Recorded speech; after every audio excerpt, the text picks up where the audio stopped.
Matt Dunnigan's replacement in Winnipeg. Who is Sammy Garza? Wrong. Who is Terry Dean? No. Who is Steve Pallure, Darren? Sorry. Who is Reggie Slack? Incorrect. Who is Sean Moore? Wrong again. Who is Kevin McDougall? That is correct. He led the Bombers to a huge win over the Saskatchewan Roughriders last week. He's Matt Dunnigan's replacement for now.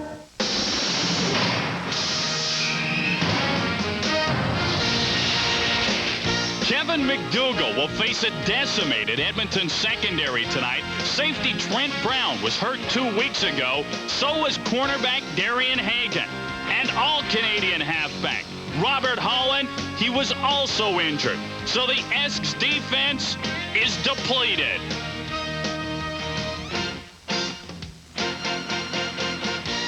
As for the Winnipeg defense, last week they managed to control Saskatchewan for much of the game.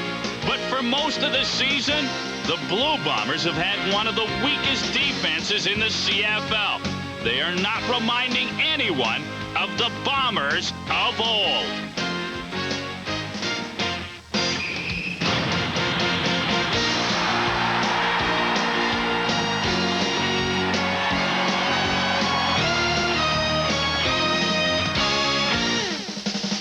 CFL Live. Tonight's game from Commonwealth Stadium in Edmonton. The Winnipeg Blue Bombers versus the Edmonton Eskimos.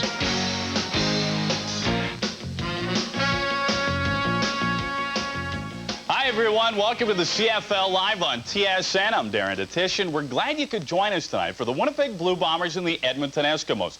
You know, exactly 1 week ago today, the Eskimos were embarrassed at home in front of almost 50,000 fans by their arch rivals, the Calgary Stampeders. Tonight, they will try and erase that memory by disposing of the Bombers, who are coming off their biggest win of the year. And surprisingly enough, Winnipeg has dominated the Eskimos the past 3 meetings. Last year, they won 50-35.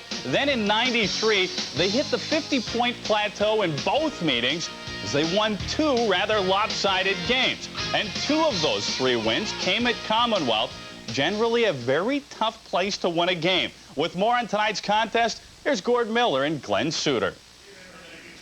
Well, Darren, the Bombers are hoping that 6 times is the charm. Kevin McDougall is the 6th quarterback, Glenn, that the Bombers have employed this season. Yeah, but I think Cal Murphy's found his answer with Kevin McDougall. This guy has a quick release, lots of poise in the pocket, and he's got 4.5 in the 40. Good speed for a quarterback. Now, the Edmonton Eskimos have known all season long who their 2 quarterbacks are. The problem for Ron Lancaster is deciding who the starter is. Well, that's right. I think he's resigned himself, Lancaster has, to a 2-quarterback system. And depending on the opponent he plays, that's who gets the start. Kerwin Bell's good against zone defenses. Chris Vargas against man. Winnipeg plays man. Vargas gets the start. The trouble for the Edmonton Eskimos may be on defense. Willie Pless, the CFL's Defensive Player of the Year 2 of the last 3 seasons, has gone home to Alabama to attend to urgent family business. He'll leave a major hole in this Edmonton defense. Darren? Thanks, gentlemen. There is one other game going on tonight as the 9-3 Baltimore Stallions are in Shreveport playing the 4-8 Pirates, and they're giving it to them early on in this contest. They're up 8-0. Baltimore blocks the punt.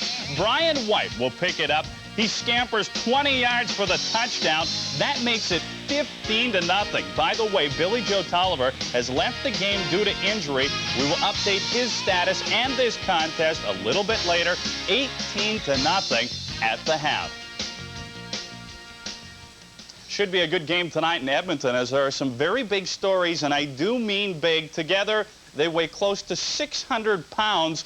Chris Walby and Miles Gorell are back along the Bombers' offensive line. They will try and give protection for the pass, and if they do, Gerald Wilcox could see a lot of balls in this contest. The Eskimos special teams, they are usually the barometer for this club. They need to bounce back, and Willie Pless is out. More pressure on Larry Ruck. Time now for some football. Let's head down to Commonwealth Stadium. Thanks very much, Darren. The remnants of a Chinook arch blowing over Commonwealth Stadium. They're saying the clouds should clear off tonight, and we'll have a nice evening for football for the Eskimos and Bombers, the only meeting of this 1995 regular season. Troy Westwood kicks it off. Morris Lawler and Eric Blount are back deep for Edmonton. And this is Eric Blount who picks it up at the 17-yard line. And Blount who is also Edmonton's starting tailback, fights his way out to the 29-yard line. Shannon Garrett makes the stop. 24-year-old Chris Vargas is back as the Edmonton Eskimos starting quarterback. He started the Labor Day game, a loss for Edmonton in Calgary. The offensive line has some guys coming back.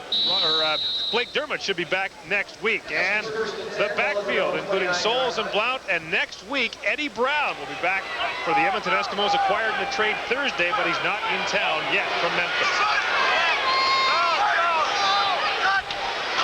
First down for the 29. Vargas on play action, looking up for Nick Mazzoli. And Mazzoli wasn't looking. The pass falls incomplete. Well, this Winnipeg defense is beaten and battered as well. The new man in is Jeff Hunter, who played 43 NFL games over the last 5 years for 5 different teams. The linebacking core remains intact, including Mr. Blue Bomber, Paul Randolph. And the defensive backfield has a newcomer, David Poole, number 2, who spent 5 years in the NFL with 6 different teams. On second down, Vargas over the middle. This time Mazzoli's got it. And Nick Mazzoli all the way down the Winnipeg 48-yard line. A pickup of 32 yards. Edmonton's game plan going in, Gord, has been to spread this Winnipeg defense out, see if they can get mismatches. And you know, when you're in that kind of defense, it's all man-to-man. Mazzoli's working on Garrett. He comes over the middle, makes a nice catch to give the Edmonton Eskimos some momentum early. On first down, they swing it out of the backfield for Eric Blount. Blount's got blockers in front of him, and Eric Blount with the first down. As he gets down to the Winnipeg 34-yard line, Eric Blount with a gain of 15. He's the tailback in Edmonton now. Lucius Floyd was the man dealt to Memphis for Eddie Brown. Well, that tells you how good this guy is. When you have a guy like Lucius Floyd become expendable, Eric Blount must be doing a great job, and he certainly is for this team. We talked about Labor Day Monday. He had a 98-yard touchdown on the screen pass against Calgary. Now, here's the give off to C.J. Davis, and Davis on the reverse gets maybe a couple, and this is an interesting feature of this Edmonton offense. All 4 starting receivers for Edmonton have at least 1 carry this season. A big part of their offense and Ron Lancaster's offense is to get those slotbacks involved in the reverse, because they have 2 or 3 different plays off it. They have the reverse like you just saw with C.J. Davis. They also fake that, play action, and throw the ball downfield. So they have a whole offensive scheme off that play. Gain of 2, 2nd and 8, and they go right back to the swing pass to Eric Blount. Another first down and more. Eric Blount out of bounds at the Winnipeg 6-yard line. A pickup of 26 yards. He's got 41 yards on 2 swing passes. His offensive coordinator, Joe Palpao, and he told me his game plan coming in was to get some matchups. This is Eric Blount out in the flat. Now he's got Clark trying to cover him from the linebacker position, and that's a speed mismatch in Edmonton's favor. First and goal from the 6 for the Edmonton Eskimos. Clark looking over the middle for Jim Sandusky, and Sandusky, who has just 1 touchdown catch this year, unable to make the catch right at the goal line. And there's Cal Murphy at age 63 in his 7th year as the head coach of the Bombers. He's never had a losing season, but his team comes in here at 4-7. Desperately trying to find the answer at quarterback. See how McDougall does. Draw play, Eric Blount. Touchdown, Edmonton. And on their first drive, the Edmonton Eskimos take it right down the field, capped off on a 6-yard touchdown run by Eric Blount, his 3rd rushing touchdown of the year. Well, this game plan for Joe Palpao and the Edmonton Eskimos has worked to perfection early in this ball game, trying to get the isolations, get that running back out wide in Eric Blount and see who's going to cover him. Now, when he sees the matchup, they run the draw play. Blount breaks through, and a good blocking up front from Craig Henderson and Chris Green. One thing we've noticed this week, Joe Palpao down on the sidelines for the Edmonton Eskimos. The point after from Sean Fleming is good. And the Edmonton Eskimos strike quickly along the ground. And Eric Blount, a big part of it, those 2 big swing passes. And then he caps it off with a 6-yard touchdown run. And this has been a problem for the Winnipeg Blue Bombers all season. This defense has been absolutely decimated. The Bombers with the 2nd most points allowed in the CFL this year. This is a perfectly run draw play. Vargas gets the ball up high, looks like pass, and then hands it off to Eric Blount, who has that whole defense sucked in. You see the blocking from that offensive line up front. Rod Conop on the left side. He's at the center. You see him driving back. Craig Hendrickson does a nice job of opening up that left side.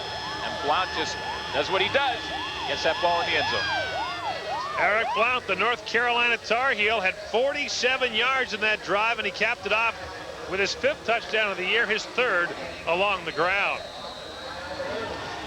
So the Winnipeg Blue Bombers have not yet had an offensive possession, and they're down by a count of 7-0. And Sean Fleming to kick it off for Edmonton. Tim Daniel fields the kick back at his 7-yard line. Daniel has missed the last 2 games with injuries. He's up there now. And Daniel takes it up to the 32-yard line. A couple of flags are down at about the 20. It's a 25-yard return of the Sean Fleming kickoff. I think you're going to see an illegal block by K.D. Williams, 44, for the Winnipeg Blue Bombers. There's veteran referee Neil Payne.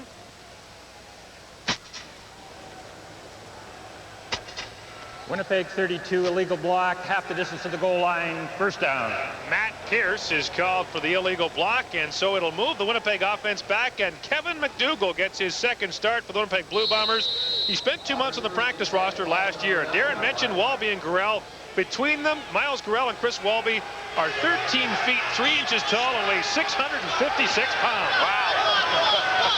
First down from the 8. McDougall's up and throwing and has a man, Gerald Wilcox, for a first down and then some. Out of bounds at the 29-yard line, and so quickly the Bombers are out of the shadow of their own goalpost. A pickup of 21 yards. The Edmonton Eskimo defense without Willie Pless, the CFL's leading tackler. So it is up to now Bruce Dixon to take his spot.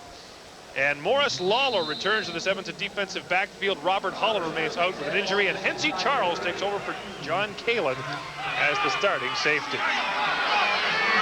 Keeping people healthy has been a problem for the Edmonton defense. On first down, McDougall, another big throw, this time the other way to Tim Daniel, who fights his way out to the 38-yard line, a pickup of 8 yards. Winnipeg offensive coordinator Mike Kelly told me before the game that the thing he's most impressed about with Kevin McDougall is his presence. Nothing seems to rattle him. At 62.2%, his completion percentage, the all-time best at Notre Dame. That's a school that turned out people like Joe Theismann and Joe Montana. That's not a bad quarterbacking school. Pretty nice company right there.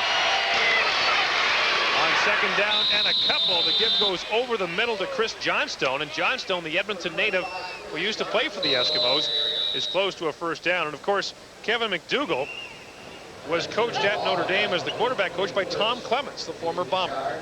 Well, Kevin McDougall is one of those guys, too, that his teammates really like him. He's like a Danny McManus with the BC Lions. You know, when your teammates like you as the quarterback, you're going to rally around you. It's one of those intangibles, and these Winnipeg Blue Bombers like Kevin McDougall. You ever play for a team where the players didn't like the quarterback? No comment? No, I'm kidding. You only played for one team, so I thought I'd trap you. Chris Johnstone came up just short of the first down. It'll be 3rd and inches for the Bombers, and they're going gambling. So the Edmonton Eskimos will dig in, and they've been good on 3rd and short this year.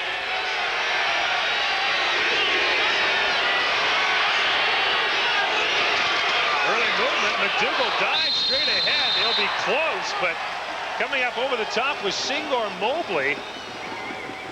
And Mobley may have stopped McDougall shy of the first down. There was early movement there, but no flags.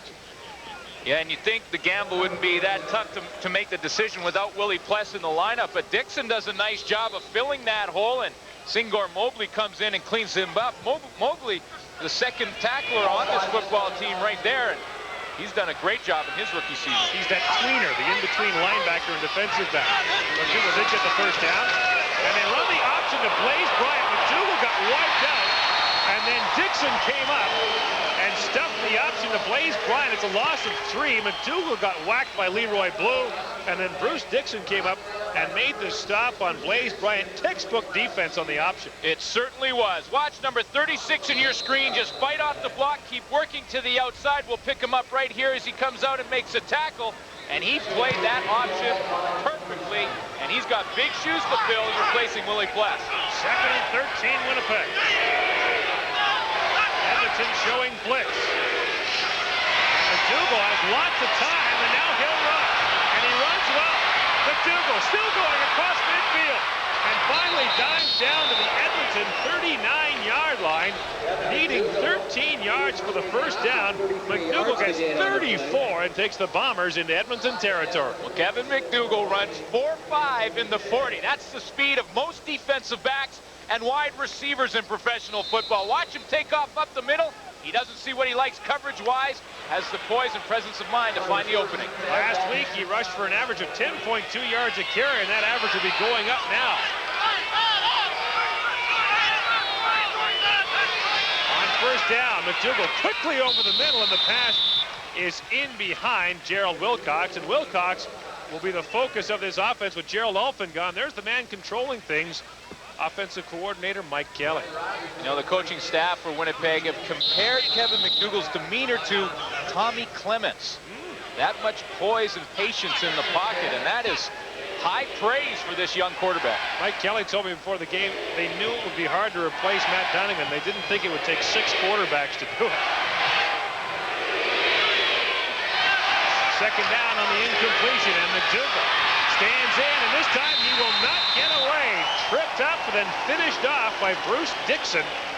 And McDougall gets up to the 40-yard line, but the field goal unit is coming on the field for Winnipeg. Yeah, pretty good pressure by the Edmonton Eskimos. You see Dixon, 36, coming from the outside. Now he's picked up, but when you get that kind of blitzing action from your linebackers, guys are in one-on-one. Melvin Hunter beat his man, and he gets a sack.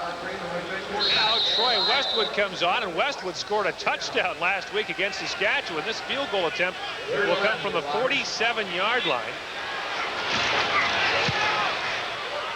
Westwood has enough on it and just put it through. They called the sweepers on it at the last moment, and Troy Westwood punches it through from 47 yards out. 7-3 Edmonton leads. CFL Live on TSN. Brought to you by All Sport. The new All Sports drink for athletes. All Sport. The game will never be the same.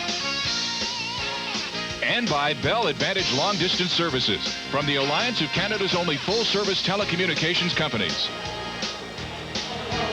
Oh, you feel that crisp in the air, you know, falls here. How about last week in Winnipeg? Troy Westwood comes on for a field goal try. Look at Bob Cameron here. Whoop, there you go. And it's a touchdown to Troy Westwood. Look at that. Look at him ramble to the end zone. And you know what? You know what the key to that play was? The holder. What a toss over the shoulder by Bob Cameron. You know, if they could get a machine to do that, they would. You know that. Not a bad run by the kicker either.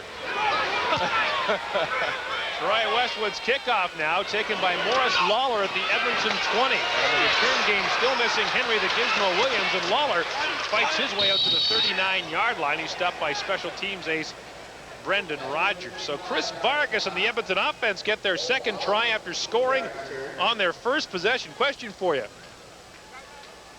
As we talk about Brendan Rodgers, first of all, you talk about a guy who's made a name for himself doing one thing, Brendan Rodgers on special teams. And this is a great shot of him coming down and covering, take on the block, and then get in there and make the tackle. And boy, he's done a lot of it. Last 3 years in a row, Brendan Rodgers has led the Winnipeg Blue Bombers in special teams tackles, and this year's no different. He's got 60 for this team. First and 10, Edmonton from the 38. Vargas, quick drop, now guns it and is picked off by Shannon Garrett.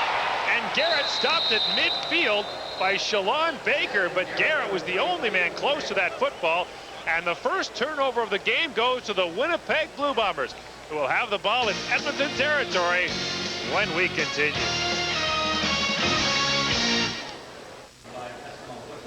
'23-year-old Shannon Garrett, a first-year man out of Mississippi College, comes up with his third interception of the year. He does a nice job. Some miscommunication and also a good jam on slot back C.J. Davis. C.J. Davis couldn't get to his spot, and Garrett was sitting back in the zone. You see Vargas in the drop back. He's expecting his slot back to go to an area.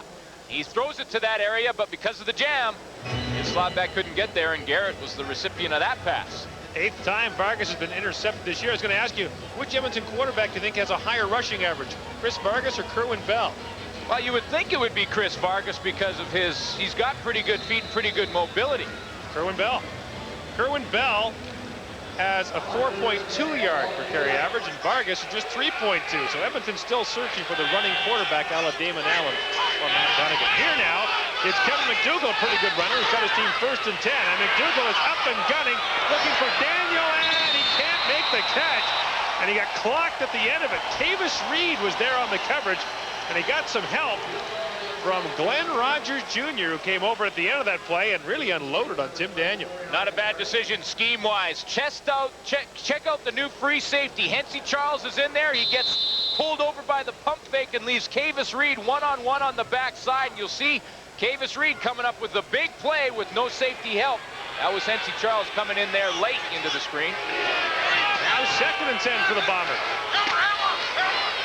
And McDougall lots of time over the middle, and he's got Gerald Wilcox, and Wilcox has a 1st down to the 41-yard line, a pickup of 15 yards, and Gerald Wilcox, 7 catches last week, was more than he had in the previous 3 weeks combined. Yeah, he had 118 yards receiving versus Saskatchewan. Finally starting to play like we're used to seeing out of Gerald Wilcox. Right there, he just finds the hole in the zone and sits down. That's an option route. If it's man, he keeps going to the sideline. If not, he hooks up. Gerald Wilcox, born in London, England, lived in London, Ontario. How many guys in the world do you think can say that? What? 1st and 10 from the 40, and McDougall flags her down, and he gets it out there for Shannon Baker, and Baker has room to run, still going. Touchdown, Winnipeg. That will be Shannon Baker's 1st touchdown of the season if it stands. And the Edmonton Eskimos are saying the penalty is against the Winnipeg Blue Bombers. Well, most of the time, it's usually that the Edmonton is just trying to convince the referees that it was against them. But I think in this case, they're right. It looked like he had some movement by that Winnipeg offensive line. And judging by the Bombers' reaction, this is coming back. Offside, Edmonton number 89. Illegal block, Winnipeg number 66 will balance the penalties. 1st down over 1st and 15. Miles Gurrell called for the illegal block, so that will negate the touchdown, and they'll move it back 5 yards. It'll be 1st and 15 for Cal Murphy and company. I know some people in Saskatchewan would suggest perhaps that Winnipeg was the beneficiary of an official's call last week when Tom Burgess appeared to be in the end zone, but was not given a touchdown. Yeah, some question marks definitely, but a huge win for the Bombers to come back after that Labor Day loss to Saskatchewan in Taylor Field. Well, in trouble, McDougall goes right back to Gerald Wilcox, and Wilcox gets down to the 35-yard line. A pickup of 10 yards will leave him 5 yards short of a Winnipeg 1st down. And there's Jeff Reinbold, the special teams coach for the Edmonton Eskimos, and what a nightmare he had last week. Edmonton special teams were, as he put it, as bad as I've ever seen it. Well, I talked to him before the game. He said, you know what? I was not a happy camper all week with those special teams, and it wasn't really scheme problems. It was just missed assignments. On 2nd down, McDougall goes out to the flat, has a man, and has some room. Fred Ward all the way down to the 16-yard line. And Fred Ward, who came into the game with just 15 catches, has a big one here for a 19-yard gain and a Winnipeg 1st down. Well, he had well over 500 yards with Ottawa last year and 6 touchdowns, and he just gets a out pattern here, and the newcomer on the corner, Wilkerson, comes up to try and make the tackle, and Ward does a nice job fighting that one off and picking up some extra yards. He's got great running ability in the open field. Fred Ward, the former Ottawa Rough Rider, signed off their practice roster by the Winnipeg Blue Bombers. 1st and 10 from the 16-yard line, and McDougall under pressure gets outside and throws it away. Neil Payne, the referee, standing right there. Bruce Dixon had all kinds of heat on him, and McDougall managed to throw it away. Well, you know, Bruce Dixon is pretty pumped up to play in this game. He's playing for Willie Pless, the best defensive linebacker in this league, in my opinion, and watch him scrape to the football and just lower the boom right there on Kevin McDougall. It's a nice hit, and McDougall has to just throw that one in the dirt. He had no choice. That might have been intentional grounding, though, but referee Neil Payne was standing right there and said perhaps he was hit in the act of throwing. I think the ref gave him the benefit of the doubt because it looked like he was sort of trying to retreat and slipped a little bit. The ball went down into the turf. See Pete Laverado looking on. Now 2nd and 10 from the 16. Edmonton showing blitz, flags her down. And it's a drop play to Blaze Bryant, and Bryant pulls to the end zone, lost the football. They're saying he's in for the touchdown before he lost it. Hensey Charles had the football, but they're ruling it a touchdown for the Bombers. Now the question, what's the flag on? And it looks like it's against the Edmonton Eskimos for offside, and this touchdown will stand. Well, Gord, Edmonton 89, penalty decline, touchdown. Touchdown, Blaze Bryant, a 16-yard run, his second rushing touchdown of the year. Well, Tom Burgess last week was apparently in the end zone, and it wasn't called, and now Winnipeg gets one because Blaze Bryant will take the little shovel pass, head up the middle. Now, here's the question. Is he in before it's fumbled? Awful close. Remember, the ground cannot make you fumble. Troy Westwood puts the point after it through, and the Winnipeg Blue Bombers have a 10-7 lead over the Edmonton Eskimos as Blaze Bryant has put the Bombers out in front.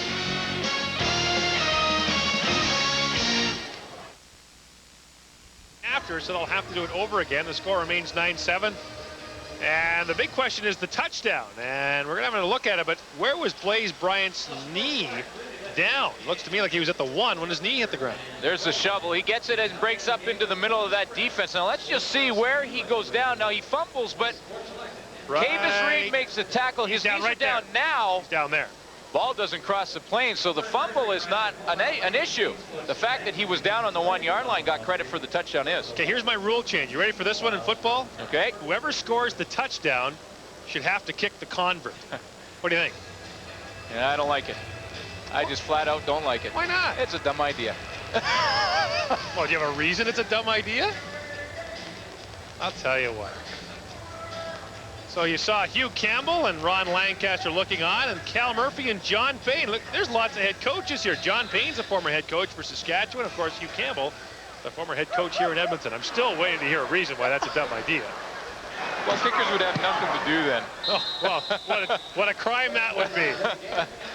So Troy Westwood puts the point after through, and finally it is 10-7 in favor of the Winnipeg Blue Bombers. Cal Murphy, of course, was a longtime assistant here in Edmonton. And he remembers well his first game as a head coach in the stadium for Winnipeg. And here's Cal on the sidelines with Hugh Campbell. Hugh Campbell told me before the game that he and Cal had a great relationship because Cal was more intense than Hugh was. Hugh said, I was always a nervous wreck on the sidelines, but I knew I wasn't the worst. He said, Cal was always much worse than I was. He says, Hugh to torment Cal Murphy would walk by him when they had a fake or something and say, we're faking it. And Cal would say, don't tell me that. See Bruce Lemmerman there on the sidelines too. This is from the 1979 Grey Cup. Part of the 5 in a row the Edmonton Eskimos won. But Cal remembers well his first game coaching here for the Bombers. He was trying to sell his house, and they were nice enough to put his house up on the scoreboard here at the north end of Commonwealth Stadium so that Cal could try to show it to prospective buyers. And you know what? It's sold 3 weeks later. No word on whether or not the guys that run the scoreboard here got a commission. I doubt it. No, I doubt it. I wouldn't think so. But you know what? Cal Murphy didn't get the head coaching job here in Edmonton when Campbell left. And that is still a sore spot with him. The kickoff is taken by Shalon Baker down on the 21-yard line. And Baker gets away from the initial wave, puts his head down, and gets down to the 35-yard line. A 15-yard return of the 55-yard Troy Westwood kickoff. The forward scoring drive, Blaze Bryant with a 16-yard touchdown. It caps off the 7-play 55-yard drive set up by the interception by Shannon Garrett. And so Chris Vargas now goes back to work for the Edmonton Eskimos, having thrown his 8th touchdown of the season. Interception of the season. You see Winnipeg capitalizing on that turnover, getting some points. Remember the last time these two teams played in '94? Basically a shootout with a record-breaking passing game for Dunnigan. Matt Dunnigan set the CFL single-game passing record in that game. Here's Eric Blount now, and Blount, who's having an outstanding evening here for Edmonton, has a first down as he dives up to the 48, and a gain of 11 for Eric Blount. Well, Eric Blount is a super athlete with a 42-inch vertical jump. Actually won a slam dunk contest in North Carolina. And there you go with the game they played last week. Interesting thing about the game, Dunnigan last year, 713 yards CFL record.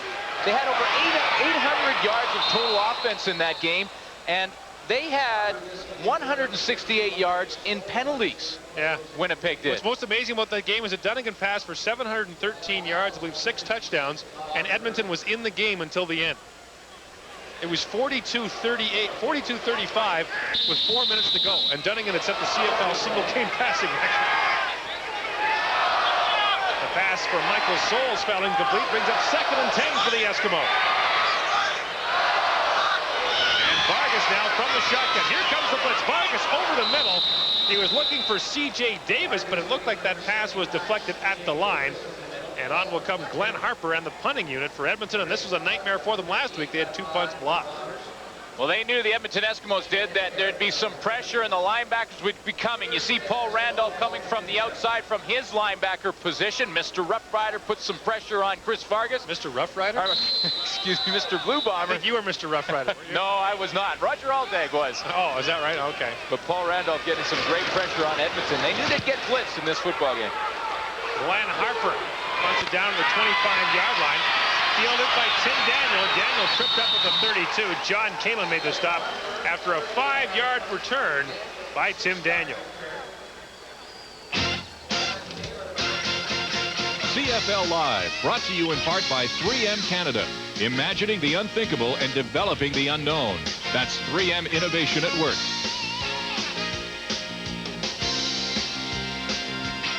Talk about a horror flick. Watching special teams film with Jeff Reinbold this week couldn't have been any fun.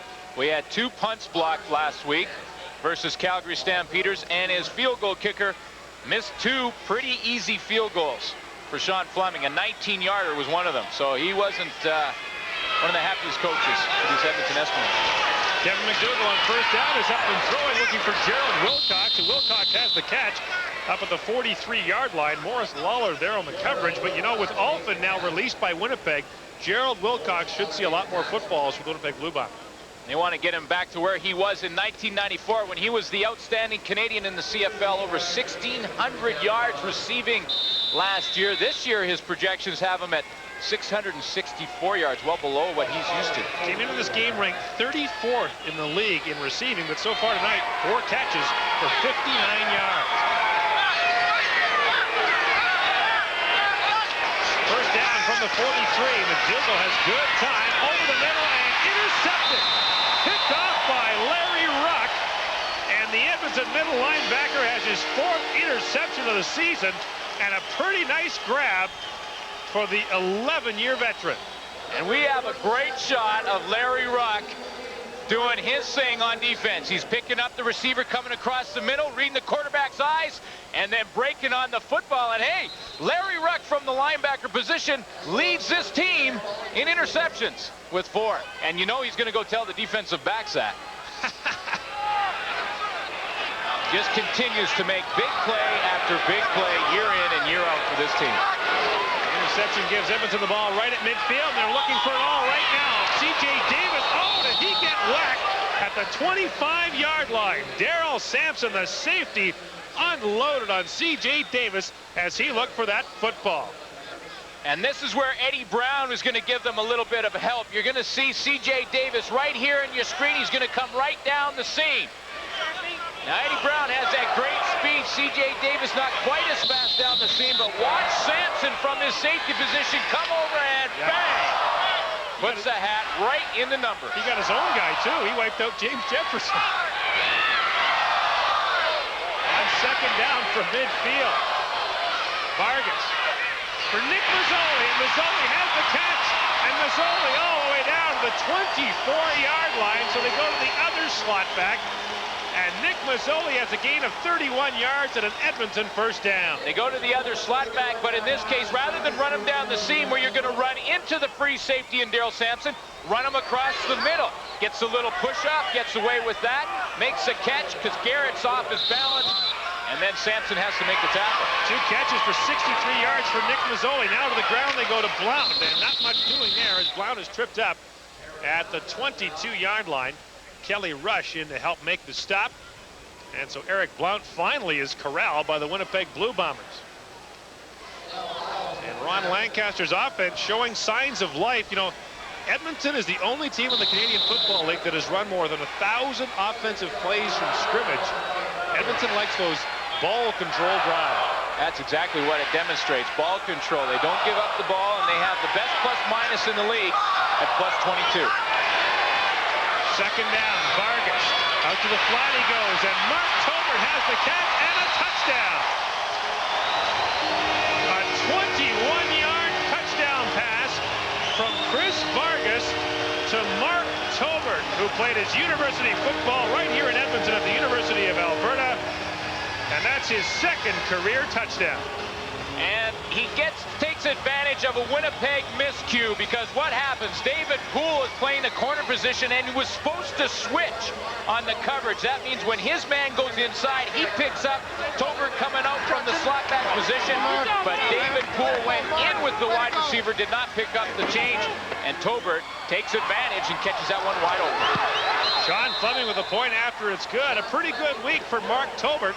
Last Saturday, he saw his alma mater, the University of Alberta, defeat its arch rival, the University of Calgary, and that gave him bragging rights over his teammate John Kalin. And now he's got the go-ahead score for the Edmonton Eskimos on the final play of the first quarter.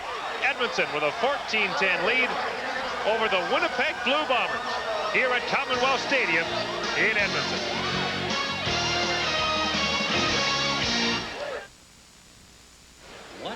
Well, Mark Tobert's in the game because C.J. Davis was shaken up on that hit by Daryl Sampson, and Tobert takes advantage, catching a 21-yard touchdown pass. C.J. Davis trying to get the cobwebs out. Tobert gets his chance to play and gets out in the flat on that miscue in Winnipeg. You know, when you're wide open, it's some of the toughest catches to make, and it's one of the toughest throws because it looks so easy. You don't want to make a mistake and you tense up, but Edmonton executes it there, and you see C.J. Davis heading to the sideline holding his nose and chin. He took a huge hit from Daryl Sampson earlier in the game. Looks like he'll need some stitches in that Edmonton dressing room. Sean Fleming kicks it off high in the air, and it bounces only at the 34-yard line. Picked up there by number 83, and that is Shannon Baker, who gets out to the 28-yard line, a 2-yard return of just a 48-yard kickoff. Let's show you again what happened to C.J. Davis, because Daryl Sampson just unloaded on him. Well, he's running the seam route. Sampson lines him up and then puts the helmet right underneath the chin. The only reason that head didn't snap back is because he was being hit from the other side by Darius Watson. So that was a huge, solid hit by Sampson in the middle, playing at that free safety position for the first time in his career. Kevin McDougall has his team first and 10 at its own 30-yard line, and McDougall under pressure goes down. Melvin Hunter and Benny Goods got there for the sack, and that is Melvin Hunter's second sack of the game, his 7th of the year. Ron Lancaster wanted more pressure out of this front four, and they're a great front four that didn't play very well last week, according to him, but Melvin Hunter has rose to the occasion for this game, and that's his second sack of the game, like you mentioned, Gordon. He's got now 8 on the season. A couple of touchdowns have come off turnovers. Larry Ruck's interception sets up that Mark Tobert touchdown catch from Chris Vargas. Now after a loss of 8, they go to the ground on the draw play to Blaze Bryant. It looks like Bryant got swamped by Miles Gurrell, who kind of fell on him. And not much doing there. The stop is made in the play by David Bailey, number 90, the former Hamilton Ticat, and Bob Cameron in the punting unit come on the field. Here are the numbers through the first 15 minutes. Edmonton had just 22 yards rushing in the first quarter. They had only 71 yards all last week against Calgary. And both teams turned the ball over once, and it cost both teams a touchdown. Bob Cameron, who could have been an Edmonton Eskimo. He was released by them back in 1978. Punts it to Eric Blount. No yards, the indication against the Bombers, but Blount is off and running. Cameron's the only guy with a shot, and Cameron holds him up, but Blount goes in. Touchdown! 59 yards! But there are flags down. It's no yards, one flag. What is the other? Well, you saw Eric Blount in the end zone looking back. He doesn't want to celebrate till he finds out what these calls are. Winnipeg number 44, no yards, penalty decline. It's a touchdown. 59 yards, and what a return by Eric Blount.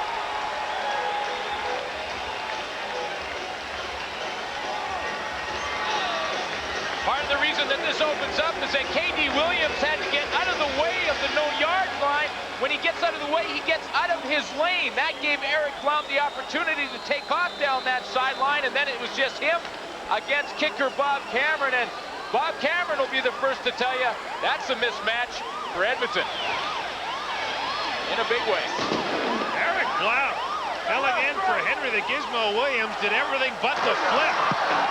And Sean Fleming puts the point after through. The lead has already changed hands 4 times in the football game. Edmonton with a 21-10 lead now on the Bombers.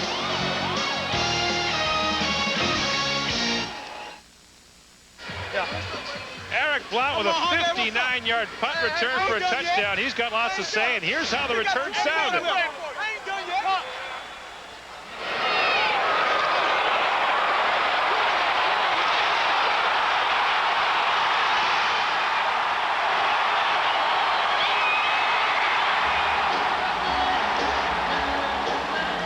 What a block at the end by Shalon Baker, and you talk about a guy having big shoes to fill. How about Eric Blount taking over from Henry the Gizmo Williams? You know, Winnipeg had never given up a touchdown on a punt return to the Gizmo. They studied him. They had films on him. Didn't have much film on Eric Blount, and he took it to the house, they like to say. And there's the Gizmo, who should be back next week suffering from that pulled hamstring. Gizmo's looking on there saying, oh, that's how you score a touchdown on this team. Okay, make a little mental note for the next time I get back in. Shannon Garrett has difficulty with the kickoff, dropping to the 15. Now Garrett off and running. Shannon Garrett up to the 37-yard line, and the stop is made by Michael Souls. And so the Bombers now have the ball down by 11 as Kevin McDougall gets set to go back to work. A school record for Notre Dame in '93, 61.6% completion percentage, 7 touchdowns. Notre Dame was number 2 in the nation that year, and they could use them now because Notre Dame stinks. Yeah, they could use him. He could use that poise in the pocket because, boy, this guy sure impressed the coaching staff in Winnipeg and in this game right here, doing another super job in a game that's gone back and forth, standing in the pocket, taking some heat from Edmonton, showing a lot of poise. Loves to play the game, says Mike Kelly. Now he's got the ball on first down. Going out to the flat, he was looking for Fred Ward. Morris Lawler got a hand in there, and the pass was short of the intended target anyway. It'll bring up second down for the Winnipeg Blue Bombers. You know, Kevin McDougall hasn't played a lot in the Canadian Football League, obviously, and when he went to throw that wide side out pattern when he's throwing across his body, it's a little further in the Canadian field than it is where he's used to playing. Doug Flutie told me about that. He said he hesitated one time in his first year when the guy was running the out. He stopped for a second to wait for him to get open. Suddenly it's a 60-yard throw. Second and 10 Bombers from the 36-yard line. And McDougall's under pressure again. This time he gets away, and McDougall has a ways to go. Throws it to Ward. There's a flag down, and Ward will score easily. Now, where was Kevin McDougall when he threw the ball? That's the question. It's a 74-yard touchdown pass to Fred Ward, but McDougall looked well over the line of scrimmage when he threw that football. And I think that's why it'll come back. Well, safety John Kalin, the backup for Trent Brown, who's injured. Here's the call, but I think Kalin's going to get off one here. Illegal forward pass thrown across the line of scrimmage. Winnipeg, 10-yard penalty, second down repeated. Yeah, back they go. McDougall was well over the line when he threw that. Back to Kalin. Yeah, John Kalin was playing the free safety position. He was back in there. You're going to see him backpedaling. He's looking, he's watching the quarterback reading, and then when he sees quarterback Kevin McDougall running, he comes out of his coverage. Now, it's okay to do that, but as a defensive back, you have to be sure that that quarterback has crossed the line. Kalin was. He was right. No problem for Kalin. So now, second and 20. The Bombers at their own 26. And McDougall for Shannon Garrett. They'll try the receiver screen, and Shannon Garrett gets out to the 41-yard line. Glenn Rogers Jr. came up to make the stop. Shot down by Glenn Rogers. And so Shannon Baker gets out to the 40-yard line, and remaining down on the ground is Glenn Rogers Jr., who's had an eventful couple of weeks. Remember, he was thrown out of the Labor Day game a couple of weeks ago. Right now, time for an update from Shreveport. Here's Darren Detition. Thanks very much, Gord. Shreveport was down 24-3. They're trying to get back into this game. Billy Joe Tolliver has returned to the contest. He'll hand the ball off to Norman Bradford, who will bounce it outside. He'll scramble in for the touchdown. That will cut into the lead, making it 24-10. They've added a single, 24-11 in the fourth. Well, this is bad news for the Edmonton Eskimos. Remember, they've already got Darian Hagan out with an injury, Trent Brown out with an injury, Robert Holland out with an injury. This team has only 15 defensive players dressed for the football game. Only one of them is a defensive back. Morris Lawler also just returning from a knee injury, and he's playing at 90%. I was talking to Jeff Reinbold, the special teams coach, before the game, and he said he cannot believe the defensive back injury problems. He said he's never seen anything like this. This many defensive backs go down in one season. You're going to see exactly how it happened here. Number 26 right there is Glenn Rogers. Looks like he gets hit by his own man and Bruce Dixon on that shoulder, and that's what he was holding as he left the field. Bob Cameron gets the kick away, and Eric Blount fields it at the 34. No yards again, the indication, and Blount again gets a good return out to the 42-yard line. An 8-yard return of a 36-yard punt. Edmonton leads at 21-10. We'll return to Commonwealth Stadium on the CFL Live right after this.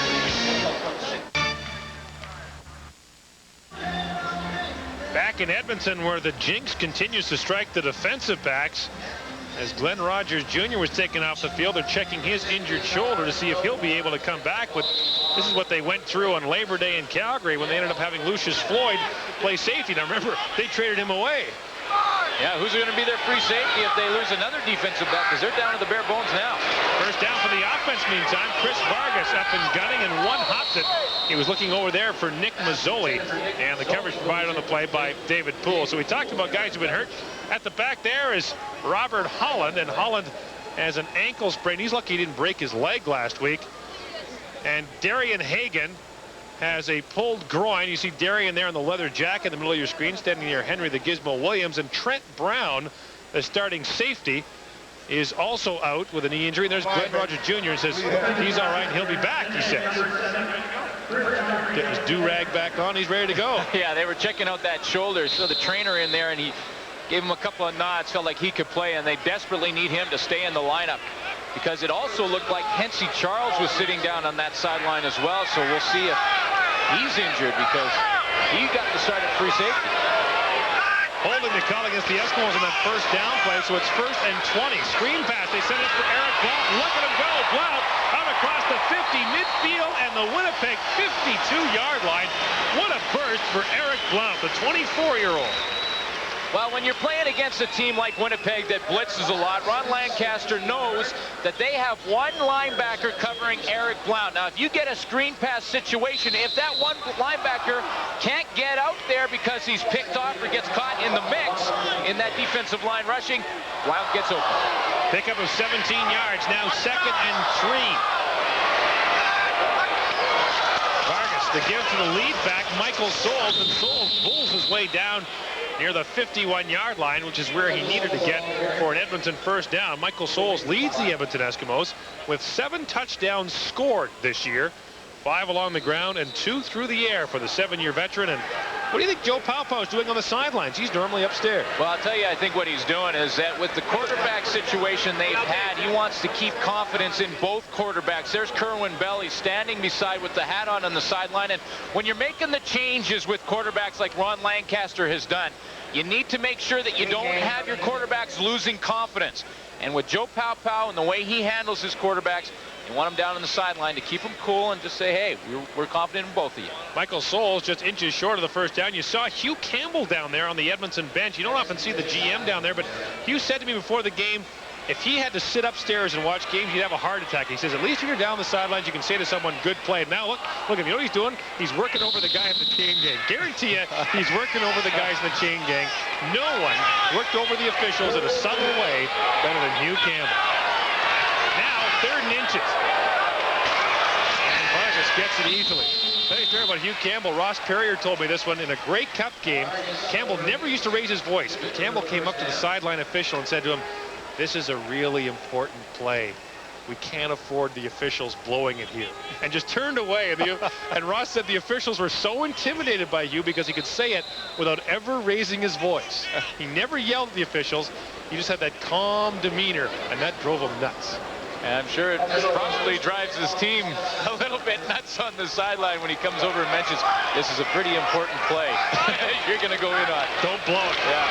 1st and 10 from the 50 over the middle for Nick Mazzoli, and Mazzoli unable to make the grab as the ball went in behind him. Darius Watson was in on the coverage on Nick Mazzoli, the 4-year man out of your alma mater, Simon Fraser University. Yeah, and they just lost to UBC in the Shrum Bowl on last Saturday. But here comes Mazzoli. This is the other dimension to that scheme that they have going against Winnipeg, is to clear out the running backs. That opens up the middle for those flatbacks to break in. Mazzoli just can't hang on. You talked about that crosstown rivalry, that annual Shrum Bowl game, and UBC the winner again.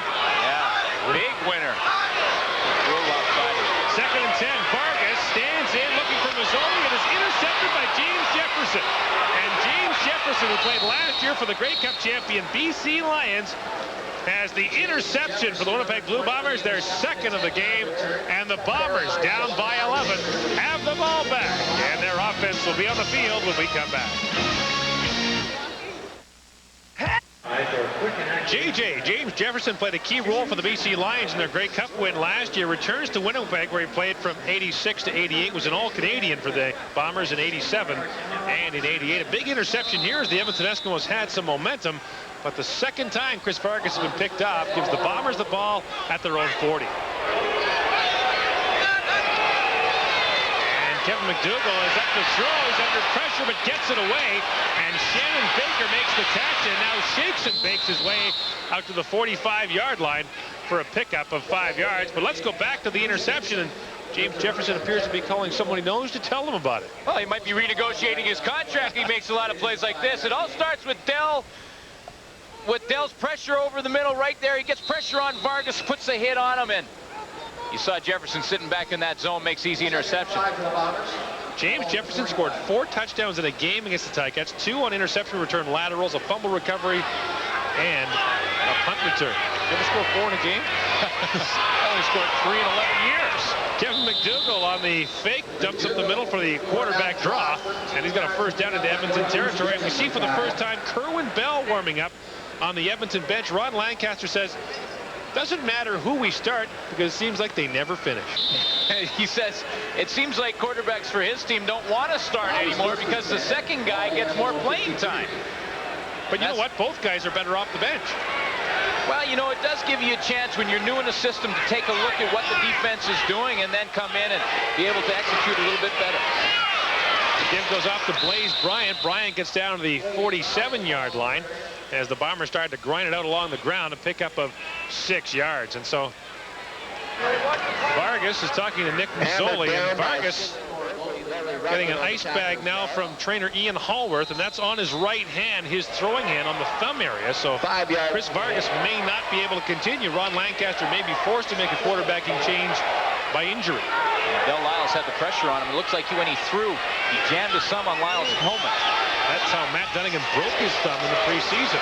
Kevin McDougall dumps it out again. Gerald Wilcox makes the catch, puts his head down, and should have a Winnipeg 1st down as he gets down to the 42-yard line.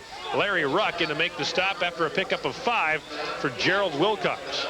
The 1st pick overall in the '89 CFL draft out of Weber State.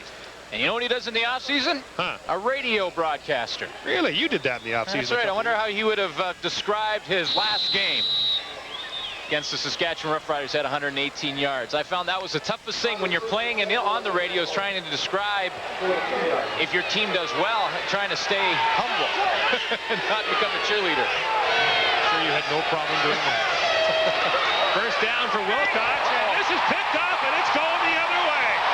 Morris Lawler, 70 yards, and he's going to drag it out. Touchdown, Edmonton. Oh, man, Morris Lawler is doing some serious hot dogging for the Edmonton Eskimos as he takes Kevin McDougall's pass 70 yards for the interception, his 4th pick of the year. And you know what? He had a big fumble recovery against Winnipeg in the '93 Grey Cup. He's haunting the Bomber. Well, Morris Lawler, when he came into the game, into training camp, the Edmonton Eskimos and Ron Lancaster felt that they had one of the best corners in the league. Now, he didn't have the best start to the season, then had the knee injury, but they still feel like talent-wise, he's great. And when he breaks on that ball, great closing speed. And look at this, though. Boy, I'm sure he'll have Ron Lancaster mention that, let's just score. They better win. Yeah. They'd better win. That was one of those tries where you try and get the ball like in rugby to the middle of the field and put it down, but a little bit of a hot dogging situation when it's football games. See, now if you had my rule where the guy who scores the touchdown has to kick the convert, that would have been a good play. And here's Morris Lawler right here. Now he's going to break right here underneath that out pattern. And when you're throwing that wide field out, you got to throw it on time. Kevin McDougall waits a little bit too long. Lawler makes the break. And it's see ya. Up to the house. Morris Lawler out of Friends College. You know where that is? Never heard of it. Neither have I. There was the try.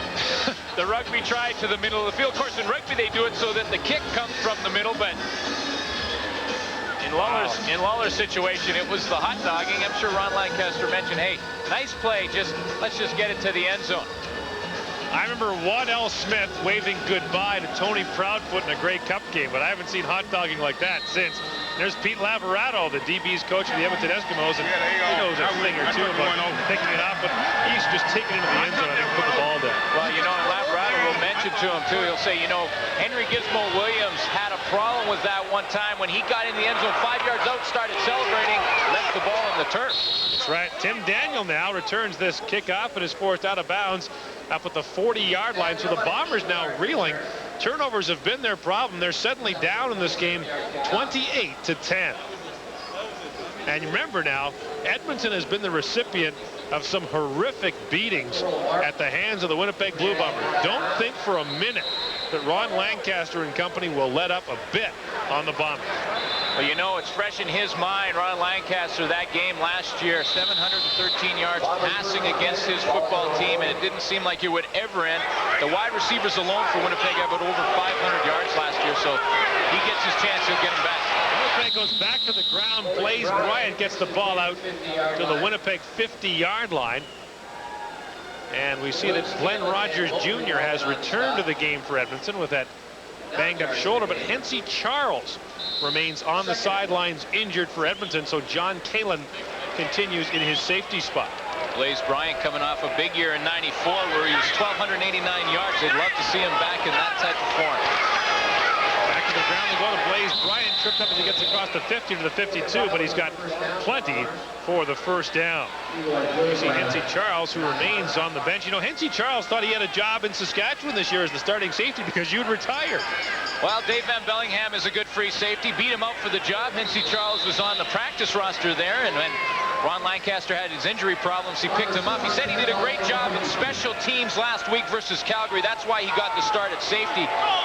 But he's on the bench right now, and John Kalin is in there. First down for the Bombers. And they give it back to Blaze Bryant, and Bryant is snowed under now.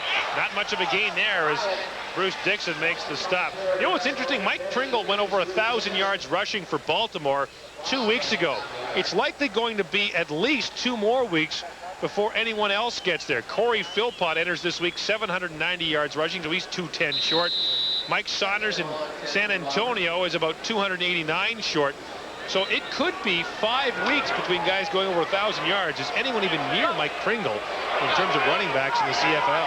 Certainly not. Blaze Bryant certainly isn't it. Only 303 yards rushing coming into this game. Now McDougall quickly out for Tim Daniel. Daniel across midfield, fights his way down to the 52. But he'll be well short of a Winnipeg first down as he picks up just 6 yards. You know, the most interesting thing about the the Winnipeg Blue Bombers are there's 6 different quarterbacks we've talked about. How about 19 different guys have caught passes? That's some inconsistency. Kevin McDougall does a nice job of not looking there prior to the snap of the ball, not giving anything away, and then going back, knowing that Daniel would be coming back on that hitch screen. And this is the type of drive that Cal Murphy wants the young quarterback to execute right now. Keep it simple, involve the running game, short passing game, get his team some more confidence back and some momentum back before the half. Now Bob Cameron to punt it away once again to Eric Blount, who took one for a touchdown early in this football game. Big plays for the Eskimos, an interception return for a touchdown and a punt return for a touchdown. This is off the side of Bob Cameron's foot, bounces down to Blount at the 18-yard line, and Eric Blount corralled quickly as he gets down to the 23-yard line. Matt Pierce came out to make the stop. A 34-yard punt and a return of 8 yards for Eric Blount. 28-10, Edmonton leads. Welcome back to CFL Control. Coming up at McDonald's halftime, we will bring you up to date on what's taking place between the Stallions and the Shreveport Pirates. There is CFL news from around the lake, a preview of tomorrow's matchup between the Ticats and the BC Lions. Gordon, Glenn, and more. Let's go back to Commonwealth Stadium. Thanks, Darren. New quarterback in the game for the Edmonton Eskimos, Kerwin Bell, whose 63.5% completion percentage is third best in the CFL. Chris Vargas goes to the sidelines. Not coach's decision, trainer's decision. Vargas has an injured thumb. That's Del Lyles pulling him down. The good pressure where we saw the interception by James Jefferson. And just as he was releasing the football, Lyles hit him. And as he followed through on that throwing action, the thumb hit right into Lyles' helmet. And that is awful painful. And on that throwing hand, obviously for a quarterback, nothing you can do about it but sit there and watch. So it's up to Kerwin Bell, who was chased out of the game last week here at Commonwealth Stadium by the Calgary Stampeders. On first down, he gives up to Eric Blount. Good decision, because here goes Blount. Eric Blount all the way up to the 48-yard line. A pickup of 25 yards, and Eric Blount is just dominating for the Edmonton Eskimos tonight. He sure is. Good blocking, first of all, by Craig Henderson and Chris Green on the left side, but acceleration and a little hesitation step by Eric Blount as he hit the hole, made Kelly Rush miss, and then it's a foot race, and you see big Colin Scribner has him chase him down the field. First down, they swing it out for Eric Blount, and this time he's appeared to be bottled up, and he got a lot more there than he should have as he fought his way back to the original line of scrimmage. Kelly Rush was the man who had him bottled up.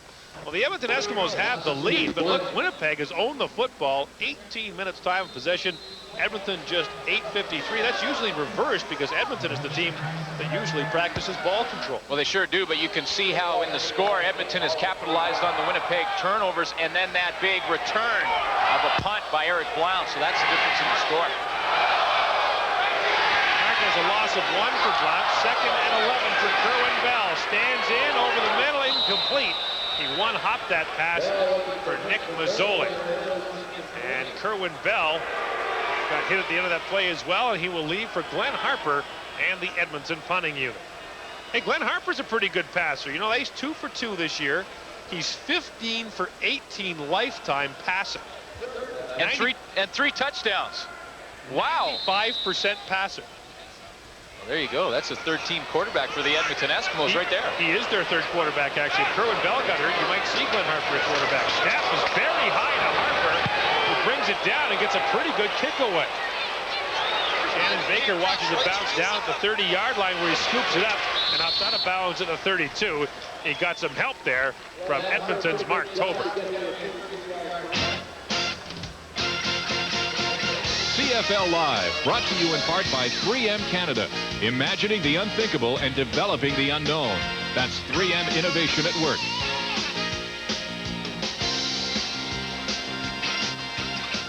.126 to play in the opening half. The Winnipeg Blue Bombers trail 28-10. Kevin McDougall's having a decent night, 11 for 17, but there's one number that stands out.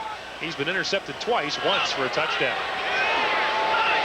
Bombers have it at their own 32. They've got time maybe to do something with it. Shovel pass for Blaze Bryant, and Bryant winds his way through that Edmonton defense and gets a first down as he gets out to the Winnipeg 43-yard line. A little shovel pass there by the Winnipeg Blue Bombers, and that play is back in style. Well, Miles Gurrell and Chris Walby are back on the right side of that line, and they take about 4 steps downfield and create a 15-yard bubble for Blaze Bryant to run through. 4 steps for those guys, and that kind of size, it takes, you got to get a cab to get around them. Look at them. That was big.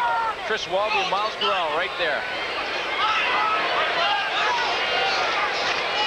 Here's McDougall now under pressure, gets away initially, and now he gets swamped. Larry Ruck, Benny Goods, and David Bailey were in there for the sack for the Edmonton Eskimos, who could have taken a team picture standing over Kevin McDougall. Well, what you call there is a coverage sack.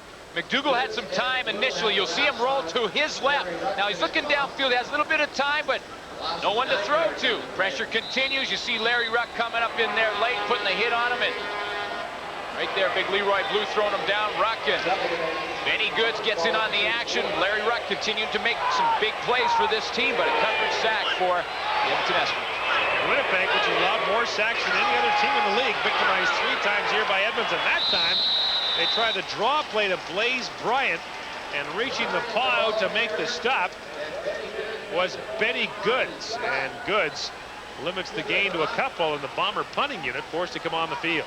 You can see sometimes you just want to go in there and create a pile. Miles Gorell was the pile right underneath Benny Goods, and Benny Goods sometimes isn't going to win that battle with the guy the size of Miles Gorell, but if you create a pile, sometimes the running back has nowhere to go, and you saw in that case he just trips on Benny Goods, who gets credit for the tackle while on his back.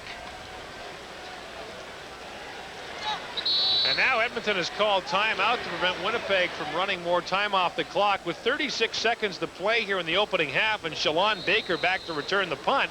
A decent return would put the Edmonton Eskimos in field goal range. A pretty good move to take the timeout. Yeah, good call by Ron Lancaster. Who's been around this league for a long, long time. Knows how to use that clock. Look out, here comes the block, and they got it. The punt is blocked by Melvin Hunter. He's looking for the football. Can't find it. And finally, Melvin Hunter falls on the football at the 10-yard line. They need to sew a handle on that thing. He'd have a touchdown. Well, that's going to make the highlight reels, because I think everybody in that Edmonton defense had a crack at trying to pick it up, but good surge by these Edmonton special teams who want to redeem themselves. You see 46, Melvin Hunter right up the middle, putting the hands out and getting the block, and then Larry Ruck has a crack at it. Here comes the block. You'll see Bob Cameron. Now, he's got his head down. He doesn't know that Hunter's in there. And Melvin Hunter puts both hands right over the ball. Now, here's Ruck. He picks it up. It goes through the hands of Rogers. Wilkerson is in there. Hunter's trying to pick it up. And finally, they say, we're not going to score. Let's just fall on it. Looked like Charlie Chaplin trying to get his hat. First and goal from the 9. Kerwin Bell swings it out for Blau. And Blau has a touchdown. Eric Blau, 9 yards. And they're loving that on the Edmonton sideline. You saw Jeff Reibold, the special teams coach, real excited on that Edmonton sideline. He wants to see the touchdown because it capitalized on a big special teams play on the blocked punt by Melvin Hunter, and Eric Blount capitalizes for Edmonton. The 2 weakest parts of Edmonton's game last week against Calgary, special teams and coverage, both of it excellent tonight. They do it by executing the game plan they set out, getting Eric Blount out late, and Michael Souls lying on the ground there right in the end zone. You see on the goal line, put a huge block down there to help his running backs bring that one for the touchdown. Sean Fleming's point after is good, and the Edmonton Eskimos have a 35-10 lead over the Winnipeg Blue Bombers, as Eric Blount has his 7th touchdown of the season for the Edmonton Eskimos, and his 3rd of the evening. This is the execution they wanted out of the game plan. Get Eric Blount out one-on-one on a linebacker because of his great running ability. He catches the ball in the flat. You see Hawking can't get there to make the tackle. You saw the back end of the block there by Michael Souls, and it's a happy quarterback who's been under some criticism here in Edmonton, who capitalized on that touchdown and celebration in the end zone by Eric Blount and his big buddy that helped spring him, Craig Hendrickson, that left guard. Well, you know it was a tough week in Edmonton. They'd lost back-to-back to Calgary, and I said to Ron Lancaster, the old expression is, sometimes you eat the bear, sometimes the bear eats you. And Ronnie said, you know what, the bear came back for second. He says, I'm not sure how good this football team is right now after those back-to-back losses, because they beat us in every aspect of the game. But now Edmonton, with 21 points off 3 Winnipeg turnovers, has a 35-10 lead in a very important football game being played in Edmonton tonight. And now Sean Fleming to kick it off. Just 20 seconds to go in this first half. This is Shannon Baker from his 13-yard line. Winnipeg needs a big play, and Baker might be up to giving it to him. Here he goes, up the sideline. Baker goes out right at midfield, and with 12 seconds left, a chance perhaps for the Bombers to get some points. Well, this is just the beginning of our coverage here on the weekend here on TSN. Tomorrow from the stadium at BC Place, the Hamilton Ticats take on Dave Ritchie and the BC Lions. And don't look now, but the Tabbies at 7-4 could take over second place in the Northern Division with a win over the BC Lions. Wow, how big is that game? That's a very important football game, and this one's big too. The Eskimos come in at 7-5, the Bombers 4-7. If the Bombers drop to 4-8, they've got back-to-back with Calgary coming up. They're calling this the Death March through Alberta because they play the Stampeders in Calgary on Tuesday. 12 seconds to go here in the opening half. McDougall wants to throw, goes over the middle, and Fred Ward dropped it. Fred Ward was open, but he couldn't make the catch as John Kalin was there on the coverage. Well, he got what they call the alligator arms coming over the middle because Fred Ward knew he was going to get the hit. And coaches will say, hey, you're going to get hit whether you catch the ball or not, so you might as well catch it. But you see him just sort of shorten those arms down, waiting for that hit, and he drops it. That's just intimidation. You don't really even have to put a hit on a wide receiver when he comes in the middle. You just have to be around sometimes. That's enough. Second down with 7 seconds to go in the half. McDougall, long throw out for Shannon Baker, who makes the catch. Edmonton didn't think it was a catch. And now Baker with the run gets down to the 30-yard line, but he ran out of time. That'll be the final play of the opening half. And the Edmonton Eskimos have come back with a vengeance. 5 touchdowns in the opening half, and they laid the Winnipeg Blue Bombers 35-10. That man, Eric Blount, has been in the end zone 3 times already. Stand by now for our McDonald's halftime report with Darren Detition. McDonald's halftime, presented by your local McDonald's restaurant. Here's Darren Detition. Welcome to McDonald's halftime. You know, lacking a game-breaking receiver, the Edmonton Eskimos went out and got one this week as they reacquired downtown Eddie Brown from the Memphis Mad Dogs. Brown in 93 and 94 caught a total of 30 touchdowns for the Eskimos, but his production had dropped off in Memphis this year due to injury, as he had only caught 2 TDs the entire season. Now, to acquire his services, the Eskimos had to give up quality in Lucius Floyd, the fine all-purpose back.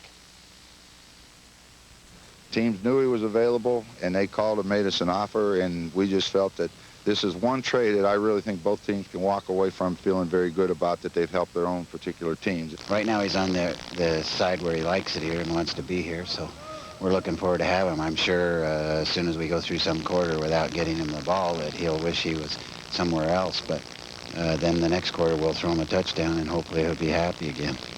Brown's return to Edmonton was not the only big receiver story in the province of Alberta this week, as the Calgary Stampeders signed Ty Williams to a contract. In 1989, Williams won the Vanier Cup with Dave Sapunjas at Western. He was subsequently drafted in the first round by the Stamps. But Williams opted for the NFL, one of Buffalo's final cuts this year. He has now joined the Stamps, giving a great receiving corps even more depth. You know, coming off a staggering loss to the Hamilton Ticats last week, the 2-9 Toronto Argonauts will start Marvin Graves tomorrow in San Antonio. Kent Austin, who is slightly injured, will be in a backup capacity, as Bob Obilovich is banking that Graves can propel the Argonauts into a playoff position, although time is quickly running out in the boatman. Meanwhile, Obi, he also made another significant move. Slot back Jeff Fairholm did not make the trip with the team. Fairholm has been a huge disappointment for Toronto this season. You know, last week, the BC Lions lost one of the league's premier fullbacks, Canadian Sean Millington, tore up his knee against Ottawa. Now he'll miss the rest of the season. The injury occurred in the nation's capital when he was pulled down from behind by safety Remy Trudel. It looked innocent enough, but it's not only season-ending, it might also be career-ending, as he tore a tendon in his knee. Millington was the outstanding Canadian in last year's Grey Cup. He had rushed for 318 yards and 6 touchdowns this season. They are, without a doubt, the class of the CFL South Division. At 9-3, the Baltimore Stallions are running away with first place. And while they enjoy their perch in first place, the Shreveport Pirates sat in the basement. But by no means were they out of it. 4 points back of San Antonio, Birmingham, and Memphis. Tonight, the two teams clashed in Shreveport. The Stallions will open up the scoring. Tracy Ham will hand off to the league's leading rusher. Pringle plunges in. That's his 11th rushing touchdown of the year, 7-0. Later in the game, Billy Joe Tolliver back to pass. He's sacked. His pinky finger is dislocated on his throwing arm. He'd leave the game, but he would return with a score 8-0. Robbie Keane, he has his punt blocked. Brian White picks it up. He'll go 20 yards for the touchdown. Baltimore out on top 15-0 with a score 24-3. Shreveport coming back in the second half. Norman Bradford He'll take the handoff. He'll bounce it to the outside. He'll score, cutting the lead to 24-10. Late in the fourth quarter, Shreveport continues the rally.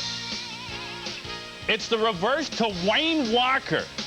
He'll go 36 yards for his 7th touchdown of the season, 24-17. That's as close as Shreveport would come tonight. They fall to 4-9 on the season. Baltimore now 10-3. We'll take ourselves a short break. When we return, we'll have a preview of tomorrow's game between the BC Lions and the Hamilton Ticats. We're going to leave you with the CFL's Players of the Week. Stay tuned. We're back in a moment.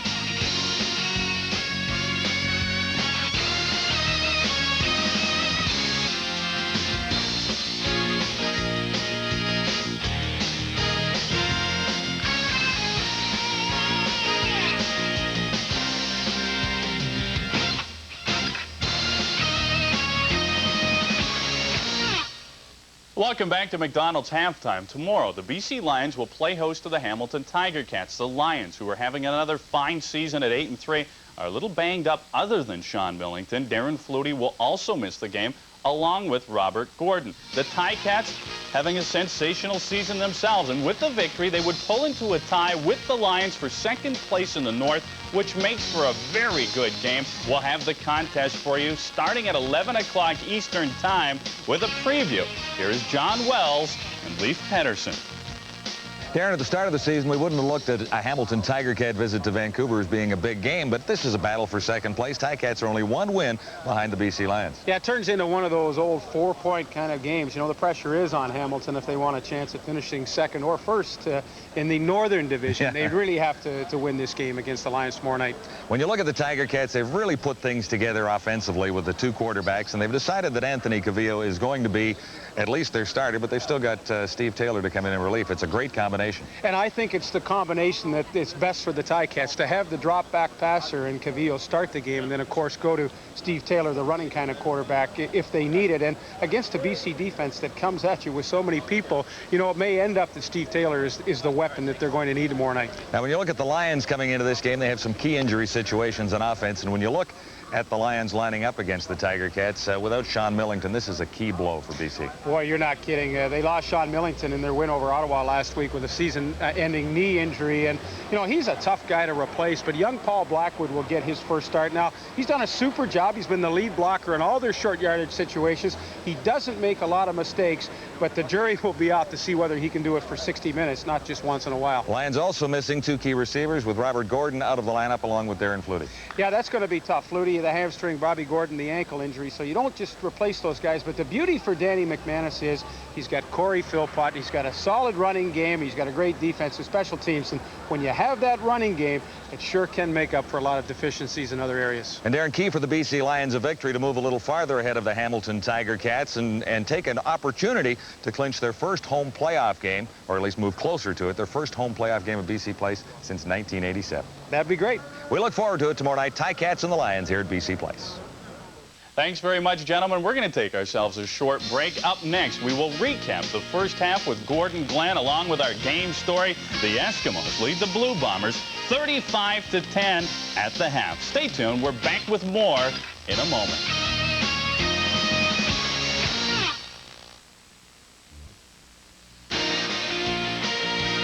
McDonald's Halftime, brought to you by your local McDonald's restaurant. Welcome back to McDonald's Halftime. When the Edmonton Eskimos went out and traded Lucius Floyd earlier this week for downtown Eddie Brown, there might have been a little trepidation on their part, but forget it. Eric Blount with 3 touchdowns in the football game in the first half, which included a 59-yard punt return. I like the looks of this Kevin McDougall. He's thrown 2 interceptions in the contest, but he looks relatively sharp. He's mobile. I think Winnipeg's going to be all right with him. The Edmonton Eskimos, 21 points off Winnipeg turnovers, which really was a key. And Chris Vargas injured in the second quarter. It's Kerwin Bell's ball game. For their thoughts in the first half, let's go to Gordon Glenn. Thanks very much, Darren. You know, Glenn, we talked last week about how horrible the Edmonton Eskimos special teams were, perhaps as bad as they've been in recent memory here. They've been pretty good tonight. They sure were. I remember watching last week thinking that this is so uncharacteristic of an Edmonton team in Commonwealth Stadium. But tonight, they have the block punt, and They have the big return by Eric Blount on the punt return. There's a very loud dragster down in the field. Actually, it's Glenn's car. We're going to try to get it home for him. Darren, we better send it back to you. Thanks very much, gentlemen. The Edmonton Eskimos, well, they've been roaring tonight. 35-10, they lead the Winnipeg Blue Bombers. When we return, it's the second half. Stay tuned. We're back in just a few moments.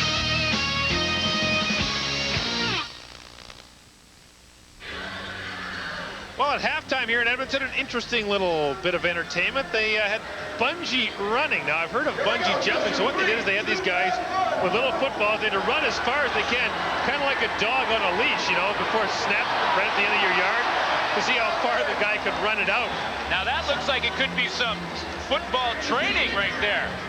You work against that bungee cord. Well, Kerwin Bell continues to warm up on the Edmonton sidelines. Chris Vargas has a bruised thumb. He hit it on the helmet of Del Lyles. We're told it's possible he could return, but as long as Kerwin Bell is continuing the way he has, he'll be the quarterback of record for the Edmonton Eskimos. And right now, the man of the hour for the Edmonton Eskimos is Eric Blount, who has 3 touchdowns in the game and 7 in 5 weeks. Winnipeg will start this second half with the ball. Tim Daniel takes the kickoff at his own 12, got stopped up by Brian Walling, and finished off by Mark Tobert, who has a touchdown on the night for the Edmonton Eskimos. Vargas, 6 of 15 for 142 yards, was picked off twice. Kevin McDougall was also picked off twice for the Winnipeg Blue Bombers, but one of those was intercepted for a touchdown by the Edmonton Eskimos. And the other one resulted in a touchdown, so 14 points off interceptions. And Winnipeg has thrown the interceptions by Vargas. Didn't hurt that team as much. That's been the story so far. 1st and 10, the Bombers start the second half from their own 27-yard line. And here comes McDougall. The blitz is on. McDougall gets it up over the middle and incomplete. He was looking there again for Fred Ward. John Kalin, the safety, was in on the stop, and also Hensey Charles, the man who started at safety for Edmonton, is also out with an injury. Well, 3 turnovers by the Bombers. Time of possession, Winnipeg has had the ball for 9 minutes more than Edmonton, but as you point out, the short field for the Eskimos has been a big part of that. Definitely turning into points quickly for Edmonton, and then, of course, the special teams. Also the story, as we talked about at halftime, for these Edmonton Eskimos. 6 defensive backs in for Edmonton, and they try to play underneath for Ward, and Ward lost the football. Picked up by Singor Mobley, and Mobley is up and running. Singor Mobley across midfield has the blocks, and Singor Mobley still going. An official got in the way, and Mobley still has it. Singor Mobley still going, and finally brought down at the 12-yard line. He went about 150 yards, but ended up down at the 12. It's a 50-yard fumble return for the Edmonton Eskimos. Singor Mobley. It's a patchwork defense for Edmonton due to all their injuries, but this guy's been consistent from day one for the Eskimos, coming from Washington State. Singor Mobley is going to be the recipient of the Larry Ruck hit that caused the ball to come loose. He picks it up and then watch the run. You know, Mobley used to be a running back in high school and definitely shows his ability to run that football here.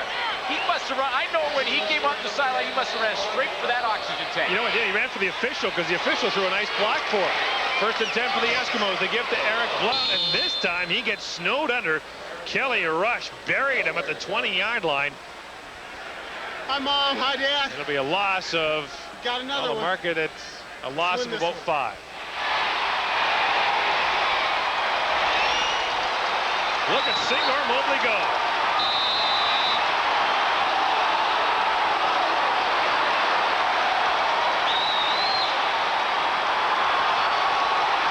That'd be good. They're going to call him Sweetness while he's running that ball. The loss was 3 at 2nd and 13. Kerwin Bell has time, goes to the end zone. Mazzoli, touchdown. Nick Mazzoli with his 6th touchdown catch of the year. 41-10 Edmonton with the point after to come. And Kerwin Bell starting to answer the critics. Kerwin Bell feels like he should be the starter. Al Murphy can't believe it. We'll watch Kerwin Bell. There's a mix-up again in the Winnipeg secondary.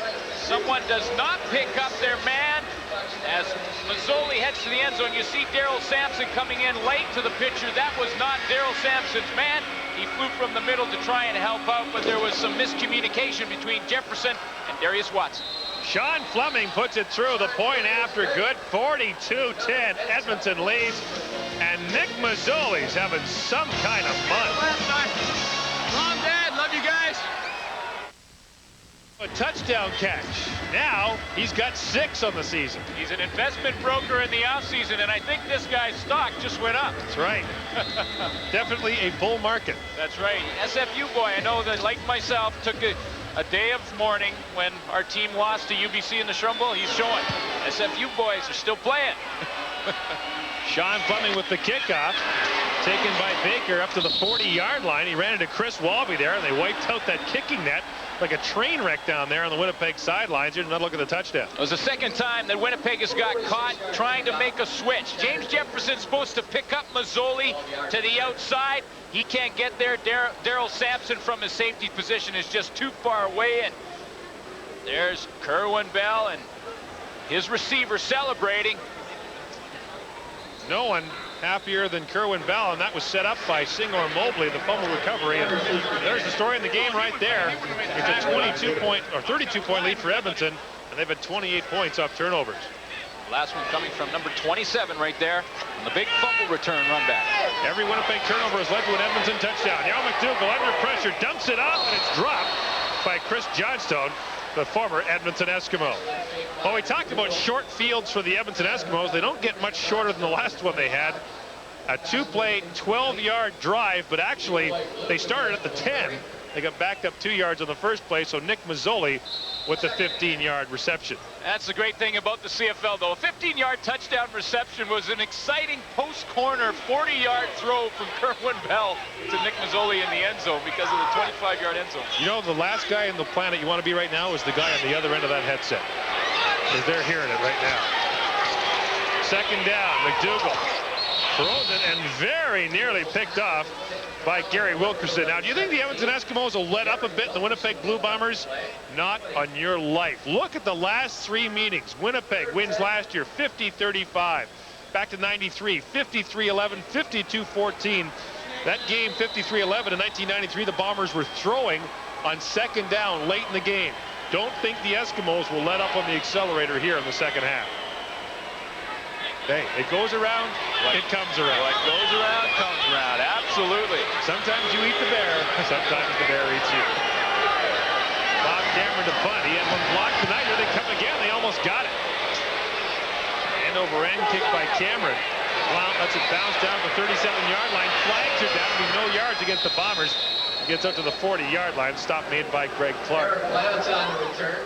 Well, you mentioned one of the guys that's very well liked by his teammates. We'll see Danny McManus. And the BC Lions home to the Tabbies, the Hamilton Ticats, 11 o'clock Eastern, 8 p.m. Pacific, here on TSN and the CFL Live. Boy, that is going to be a good football game in BC Place. Hamilton Tiger Cats, knowing they've learned how to win football games. I think that's the biggest difference for that team. They're learning how to win. 1995. Kerwin Bell's 3 for 4. His last 2 passes have been for touchdowns. See, if I'm him, I quit right now. Okay, thanks very much. Let Glenn Harper play quarterback. First and 10 Eskimos at their own 43. Bell guns it over the middle for Mark Tolbert, taking the place of C.J. Davis. And he's out to about the 50-yard line. We understand C.J. Davis has some dental problems. He had his teeth rearranged by safety Daryl Sampson. Injury problems continue for Edmonton, but they're, talking to special team coach Jeff Reinbold, he said, every team has injuries, and if you're a really good football team, you respond to those injuries, you come back and your backup guys get the job done. Game was 8 at 2nd and 2, and Bell now looking for Michael Souls, and he let the football go. Is that a live ball? No, they blow it dead. And Michael Souls turned his back on that football. That was almost a lateral. I don't know. That one looked close to me, like it was thrown behind the line of scrimmage. Souls just let it go for sure, but might have got away with one there because that was awful close call, but the official was right on the spot and made the call. And now Glenn Harper in to punt for the Edmonton Eskimos. Just a 35-yard average. They've been very busy tonight. Good high kick, angling it for the sidelines. And it's caught there by Dr. Bruce Boyko, the Edmonton orthopedic surgeon. Hey, even the doctors are getting catches tonight. 42-10, Edmonton leads. It's a 42-10, Edmonton leads here in the third quarter. Stay tuned at the conclusion of today's game for the TSN Turning Point.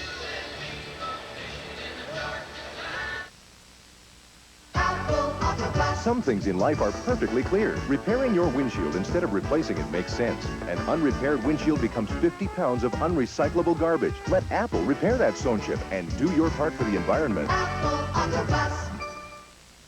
Well, they're smiling now on the Edmonton sidelines. A big change from a week ago when they got whacked by the Calgary Stampeders. And now, we talked about Winnipeg getting back-to-back with Calgary. Edmonton gets back-to-back with the BC Lions, starting with a game at the stadium at BC Place that we'll have for you next week.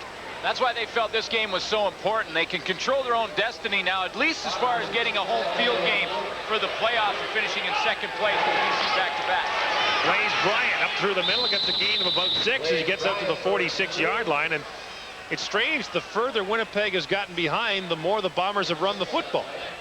Well, they're trying to stick with their game plan and not panic and throw things down the field, you know, with 9:51 left in the third and a whole fourth quarter to play. It's definitely not out of reach for them, so they're trying to stick with their game plan. Throwing the ball has been a problem for the Bombers, though. Only 5 passing touchdowns in 11 games for Winnipeg. Last in the league in average yardage per game, 293 as well. And a touchdown pass tonight, their first in 3 games. They screened it up underneath to the fullback, Matt Pierce. And Pierce stopped well short of a first down. In fact, 5 yards short. It brings up that old question, when you need 5 yards, why throw it 2? Yeah, well, that's where the read takes you. And if you're a young quarterback, you want to make the read like it's designed in the game and go to the guy that's available. But you're right, Gord, when it's 5 yards, you got to pick up 6. Your receivers got to know where the yardage is. And the CFL's Iron Man is back to punt, Bob Cameron, with 264 consecutive games played. In fact, number 1 and number 2 are in the house tonight. Cameron gets the kick away to Blount at the 23-yard line. Eric Blount sidesteps his way up to the 32-yard line, and that's where the Eskimos will have the football back. So there's number 1 on the consecutive games played list. And number 2 is right there, David Cutler, the former Eskimo kicker. 16 years with the Eskimos, their all-time leading scorer. He's doing some work for the BC Lions. Got lipstick on his cheek? It is, too. Someone said hi to David. He's got lipstick on his cheek. Wow. Yeah. He also have some explaining to do now. Boy, 2 great kickers, both in the building tonight. Dave Cutler's an SFU guy, too, right? Sure is. Well, he went through that day of mourning after the Shrum Bowl. Holding was the call against the Eskimos on that return. And the Eskimos will start their own 22. The give goes to Blount. And Blount finds not much and loses the football. The ball comes out. And I believe the Edmonton Eskimos' Chris Morris got it back. Chris Morris, number 60, returned to the Edmonton lineup after being injured in week 2. And the former University of Toronto varsity Blue comes up with a fumble recovery for Edmonton. It's a good play because he had his problems last week working on Will Johnson, but comes up with the big play this week when he gets the fumble, and there he is, Chris Morris, Johnny in the spot. He might even say something on the bench now. The quiet man for the Edmonton Eskimos.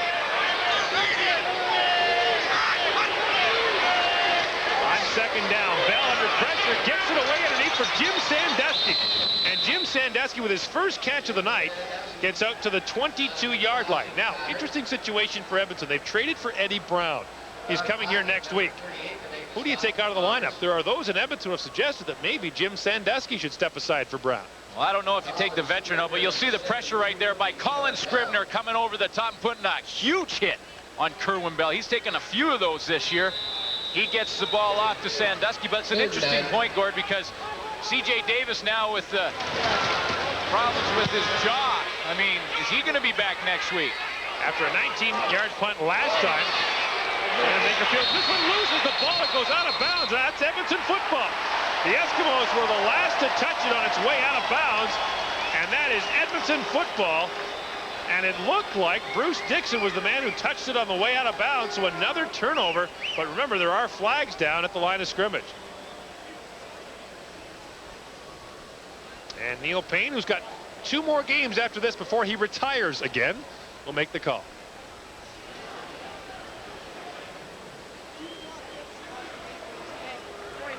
Offside, Winnipeg number 28. The penalties declined. Edmonton touched the ball before it went out of bounds. First down. So the Eskimos get the football back, and things just continue to go badly for Cal Murphy and the Bombers. And there's Dixon. You see his hand come right up there and knock the ball out. And like you said, Gord, you just have to have possession. You just have to be the last team to touch it as it goes out of bounds. You don't have to have possession. But now the question there is, did he touch it going out, or did he hit the ball loose and then it come out? Good thing to touch it. Good thing Cal Murphy wasn't on that sideline. He'd be freaking out right now. Kerwin Bell. And Shalon Baker. And Baker, with his first catch of the night, gets down to the 27-yard line. And he's got an Edmonton Eskimo first down. Shalon Baker came into this game leading the Eskimos with 907 yards receiving, ranked 6th overall in the league. And but the Edmonton Eskimos don't want their rookie receiver to be their big play guy. Puts too much pressure on him, but he sure has responded for a young guy coming in here. And Shalon Baker, projections for this. Let's have another look at that turnover and see who was the last to touch it. I don't know. Ooh, that should be Winnipeg ball. Sure should be. Flags are down. Eric Blount through the middle of that Winnipeg defense gets down to the 13-yard line. And we'll see what the flags are about. It's in the area that would indicate someone moved early, probably the Winnipeg Blue Bombers. Well, things just went bad from worse for Winnipeg. Outside, Winnipeg, penalties decline. First down. And the first down run for Eric Blount will stand. Not only do they have the fumble by Edmonton that's recovered by Chris Morris, another chance gone by, and now the call that gets by him on the sideline there when Shannon Baker does not fumble the, or does fumble the football, but was the last one to touch it as he went out of bounds. 14-yard pickup for Blount. Takes his team down to the 14-yard line. 1st and 10.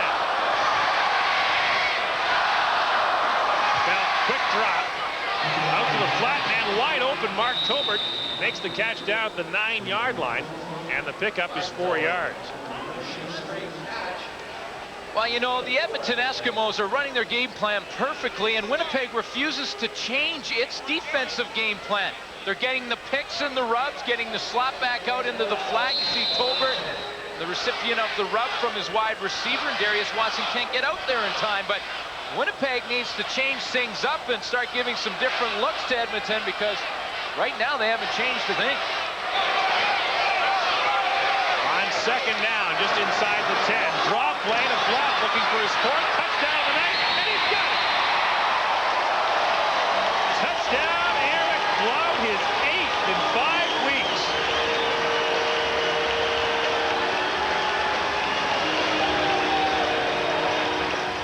It's a good thing he doesn't keep the football after every touchdown, or they'd have to go to a convenience store and buy some more. And they run this play perfectly. Great execution by that front line of the Edmonton Eskimos, led by center Rod Knott. You see him moving Stan Mikowitz to the outside, and then Eric Blount does the rest, finding his holes coming up the middle. 4th touchdown by Blount. And with Lucius Floyd out of the picture, he's the guy that's going to carry the mail for the Edmonton Eskimos. 5 turnovers by the Winnipeg Blue Bombers tonight, and all 5 have led to Edmonton Eskimo touchdowns. 49-10, the Eskimos lead. 5:17 to play in the 3rd quarter at Commonwealth Stadium.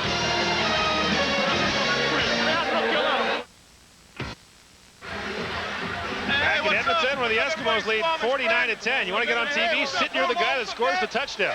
Well, the guy sitting beside him was Craig Hendrickson, and that's the guy, one of the guys that opened up the hole for him to score the touchdown. So he deserves a little camera time. You know, you can't coach what you just saw there from Eric Blount. That's instincts from a great running back. They just know how to find that hole and bob and weave through it. Eric Blount just is running on instinct. Clark can't get there from his linebacker position. In the end zone he goes. Well, the Winnipeg Blue Bombers are great for stats. Martin Patton of Shreveport had 5 touchdowns against the Bombers in a game we did at Shreveport, and I figured out the Bombers' problem. What's that? It's us. We're jinxing them. It is. This is our 4th Bomber game that we've done together, and so far in those 4 games, the Bombers have been outscored 156 to 71. They got to get rid of us.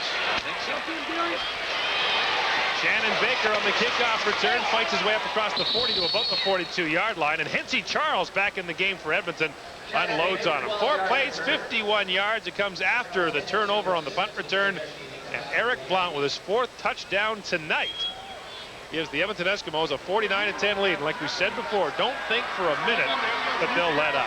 We saw just at the tail end of that touchdown the little dance that Eric Blount had there, and you know, with 4 touchdowns in this game far from over, he's going to have to come up with some imagination on his touchdown dance. I'm sure he wants to get back in there again. He's tied the Edmonton Eskimo record, by the way, for most touchdowns in a game held by Brian Kelly. Kelly had 4 against the Ottawa Rough Riders in June of 1984.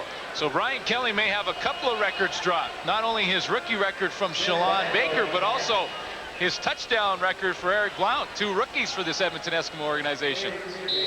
And Brian Kelly, who still lives in Edmonton, a very successful car dealer here, probably in attendance tonight. I have a bad memory of Brian Kelly, and I don't even want to bring it up. Oh, I will after this play. Absolutely. Game is 4. It's 2nd and 6. McDougall on play action. Lots of time. Has a man wide open. Oh, he got leveled. Oh, Shannon Baker got drilled by John Kalin. And I'll tell you what, John Kalin got criticized here for his performance last week against Calgary, but he's come up big tonight. Well, you know, John Kalin was in against Calgary, but he played a couple of different positions due to all the injuries. He had to play halfback, but watch him, number 19 in the middle of your screen. Not only is it a huge hit, but he covers a bunch of ground. He's right over to the outside of the numbers. That's great range for a free safety. And then when the ball is delivered, he delivers the blow and jolts it loose. That was a super play from John Kalin. One is taken by Eric Blount down the 27-yard line. The man who's tied Brian Kelly's record took a pretty good shot as well. Tell me your Brian Kelly story. Well, Brian Kelly broke the touchdown record. It was broken after that with 18 one year. I believe it was 1987, and his 18th touchdown was against yours truly. Ah, yeah. Why were you covering Brian Kelly? Well, we had some injuries, and for some reason they put me on the corner. I don't know why, but I was out there on the corner, and you know what Brian Kelly did, and he was great at it. It was a cold day. He had his hands in his hand warmer. He comes off the ball sort of half jogging, looks back. I look back thinking it's a running play. He takes off touchdown. Whoops. Well, if you feel better, I mean, he scored more than one in his career. No, it doesn't make me feel any better at all. First attempt for the Eskimos from their 35-yard line. Kerwin Bell under pressure, and he gets stopped in his tracks by K.D. Williams. And Williams sacks the Edmonton quarterback. First time Kerwin Bell has gone down tonight. First time any Edmonton quarterback has gone down tonight. Well, Kerwin's taken a couple of hits since he's been in, and with this blitzing defense from Winnipeg, that's why they started Chris Vargas, because of the quick release. Now, Kerwin Bell doesn't have quite as quick release, and he's going to have to stand in there and take some of those hits. Williams puts one on him there. Loss was 3. 2nd and 13. Bell on play action throws it underneath for Brian Walling, and Walling, the reserve running back for the Edmonton Eskimos, has that pass fall incomplete as it was to the top of his shoes. Brian Walling in his 10th year out of Acadia. He's previously played for Toronto and had a brief stint with the Saskatchewan Roughriders in the Grey Cup year of 1989. He's a big part of those special teams for the Edmonton Eskimos. He has 13 special teams tackles, and he's one of those upbacks in punt formation. He'll be back there helping to call out the signals and get everyone straight in punt block formation. Here come the Bombers on the rush, but Harper gets a good high kick away. This is Baker from the 42. Edmonton special teams are markedly improved. Hensey Charles limits the return to just 4 yards on a 36-yard punt. CFL Live, brought to you in part by NGK Spark Plugs, the spark of genius. And by Dodge Trucks, Canada's truck stop.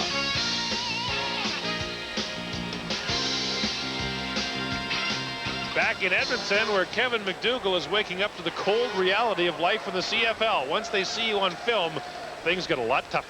Also the reality of playing in Commonwealth Stadium. Not that easy. McDougall slips on that Commonwealth Stadium turf. That'll be another sack for the Edmonton Eskimos. They'll credit it to Benny Goods, who got the last touch on the Bomber quarterback, and the loss is 9. Just as you speak about Commonwealth Stadium, the slick grass gets him here. Well, you know, the visiting team's the only team that ever slips in Commonwealth, it seems like, and you see McDougall just slip to the turf, and that's when it becomes an all-out sprint for the defensive line. Who gets the gimme sack? Who gets the stat, right? Yeah, that's right. Who gets the gimme stat? Benny Goods gets it. His 9th of the season. Leads the Eskimos in that category. The 60-year man out of Alcorn State. He's in the 4th in the CFL with that sack as well. Quarterback draw for McDougall. He's got a ways to go. And, he put his head down, and so did linebacker Larry Ruck, who stopped him in his tracks 2 yards short of the first down.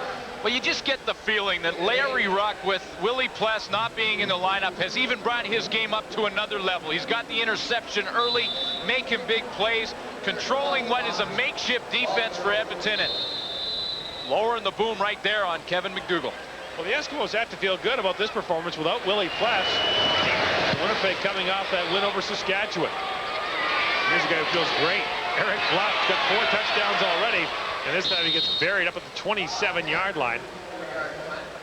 And the stop is made by Kevin Robson, a 45-yard punt, and a return of 8. Well, Eric Blount has just been dominant for the Edmonton Eskimos tonight. Look at the last 3 games, all-purpose yards for the Edmonton Eskimos, and he's added significantly to that total tonight. I have a very, very high opinion of Lucius Floyd as a football player, but when you have a guy with this much ability, Lucius Floyd all of a sudden becomes expendable. They trade him for Eddie Brown, and they obviously feel Eric Blount's going to do the job for him, and he sure has. Give to the lead back Michael Souls, and Souls, the fullback, fights his way out to the 30-yard line. Call it a pickup of about 4 yards. And this Edmonton Eskimo offensive line, remember playing without Blake Dermott, who should return next week, has done a nice job. And last week, they were run over by the Calgary Stampede. There's Sean Moore on the Winnipeg sidelines, perhaps warming up to see some action for the Winnipeg Blue Bombers. Reggie Slack is their 3rd quarterback. Here's Bell rolling up, and Bell throws it there for Sandusky, but the pass incomplete. One hopped off the turf, and Sandusky, no, I got my hand on it. You know, Bell is going to roll out to the sideline here, and watch the hit he's taken. Now, these aren't recorded as quarterback sacks, but they're definitely recorded by the quarterback who takes them. Bang, right there. Big shot by Greg Clark. And you know it's a huge hit when you see that head snap. Clark gets the pressure. Time winding down here in the 3rd quarter, and there are flags flying everywhere. You know, get back to that offensive line you were talking about, Gord. You know, they have a lot of pride with 42 years total experience combined across that line. And like you said, against Calgary, they had their problems. Looks like Edmonton's going to get a penalty here to get the first down. Well, they're 7 yards short. We'll see what the call is. Winnipeg number 54, 3rd down repeated. Now that'll make it 3rd and a couple of yards for the Eskimos. Now the crowd hollering for them to go for it. As mad as the Eskimos are at Winnipeg for the last couple of years, I don't think even they would go for it on 3rd down in a 49-10 game. No. Although that would be a very clear statement. Harper kicks it away. Angling for the sidelines.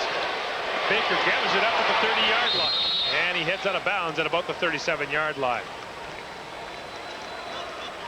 Anthony Calvillo and the Hamilton Ticats, the resurgent Tabbies, in the all-feline matchup, the Lions and the Ticats at the stadium at BC Place tomorrow night at 11 p.m. Eastern Time, 8 o'clock Pacific.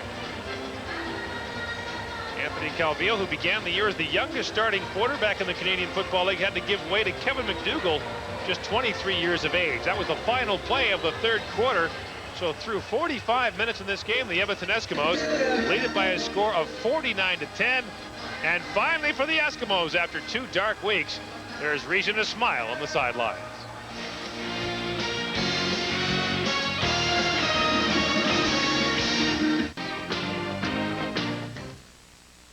We have some breaking news for you.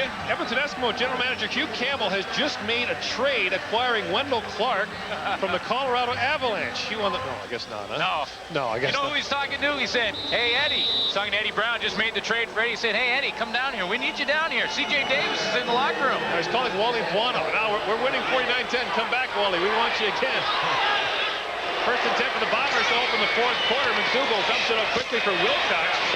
And Larry Ruck gets over to make the stop on him. Cell phones on the sidelines. Oh, dear. It's the 90s. Proud to say I've never owned one or a computer. Gain of 8 on the play for Wilcox. There's Hugh. Is he working on the officials still? He can't still be milking the officials here in the fourth quarter, can he? Well, he's been walking up and down right beside him the whole game, so sure he has been. Well, I tell you what, by the end of the game, those guys working the chains have a headache. It was 2nd and 2, and it looks like they're trying to run the option. Looks like they might want to try something else. And McDougall actually has the first down on the broken play, but there is a flag down. McDougall looked to option it off, and there was nobody home. He has great running ability, but you'd think in a game like this with a quarter to play and down by 39 points, these Winnipeg Blue Bombers are going to want to throw the ball down the field a little more. Onside, Winnipeg number 89, first down. Well, throwing the ball has been a problem for the Winnipeg Blue Bombers. You know they're the only team in the league under 50% passing. Yeah, they're having trouble in that passing game. Obviously, they're 13th with 209 yards a game passing, and you know it's awful hard to get any consistency passing when your head coach Cal Murphy has to work with 6 different quarterbacks. A little difficult to get some continuity. First and 10 now from the 50. And McDougall. Lots of time over the middle, and Wilcox might have heard footsteps there. Larry Ruck up, put the hit on him, and it looked like Wilcox kind of backed off from that one as he heard the Eskimo linebacker coming. And you know, maybe with the score 49-10, he just didn't feel like getting hit anymore. Well, the 1994 runner-up for the top Canadian in the CFL's done it all tonight. Has an interception. He's all over the football, and saw him read the quarterback get over there and intimidate Gerald Wilcox a little bit, force him to drop the football. Now 2nd and 10 for the Bombers with the clock running. 13.5 minutes to play here in the fourth quarter.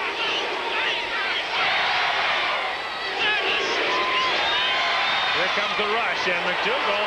Oh, what a play by Benny Goods. Stayed with the Bomber quarterback, and just when McDougall thought he was going to get it away, Benny Goods brought him down for his 10th sack of the year. All Canadian in 1994, and we saw him earlier in the game make the tackle on Blaze Bryant from the ground, and now you'll see him just keep working and make a quarterback sack from the ground. Benny Goods just keeps on working. This is all second effort. Benny Goods does his best work when he's sitting on his wallet. That's right. Well, he was crawling to his knees there trying to continue the quarterback. Here's Sean Baker on the punt return, and Baker still going.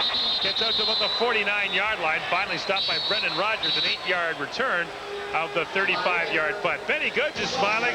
So are the rest of the Eskimos as they lead it 49-10.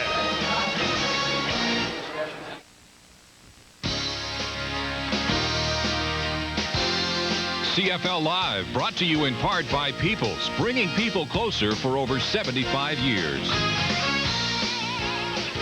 Back in Edmonton where the Eskimos lead the Winnipeg Blue Bombers 49-10, and the Eskimos begin 1st and 10 from their own 49-yard line. Kerwin Bell remains at the controls for the Edmonton Eskimos. And he's up and throwing on first down, and has that knocked down and very nearly intercepted as Colin Scrivener got a paw on that one. And Bell and company will go back to the drawing board on 2nd down. Colin Scrivener, the younger brother of the BC Lions, Glenn Scrivener.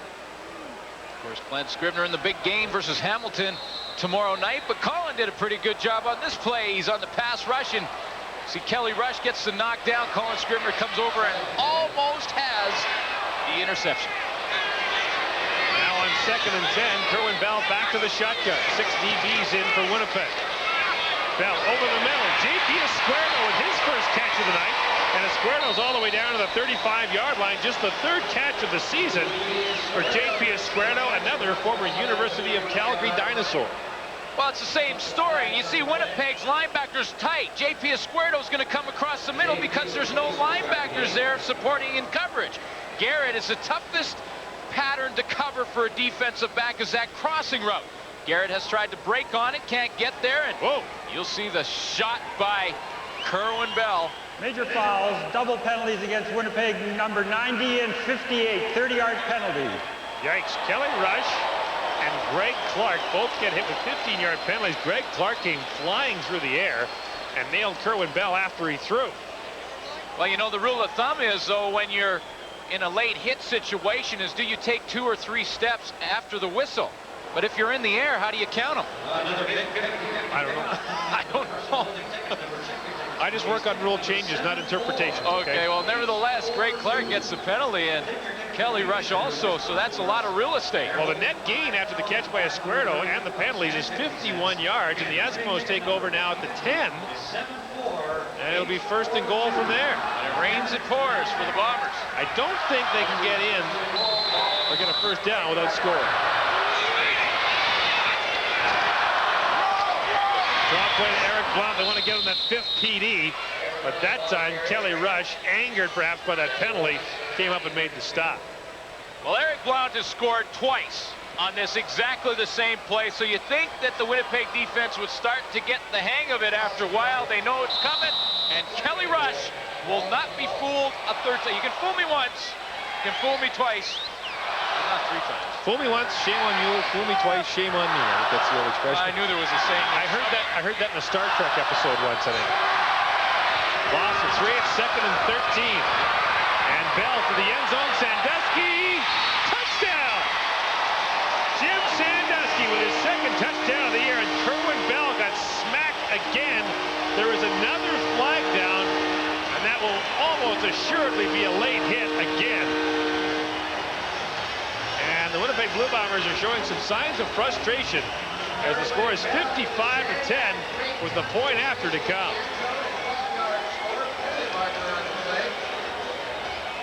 Well, it's frustration penalties for Winnipeg. They're thinking that even when they get...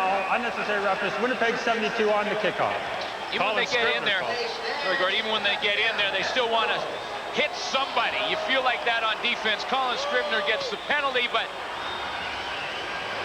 Boy, they hurt a lot less when you're the Edmonton Eskimos and Kerwin Bell when you throw a touchdown pass to that man, Jim Sandusky.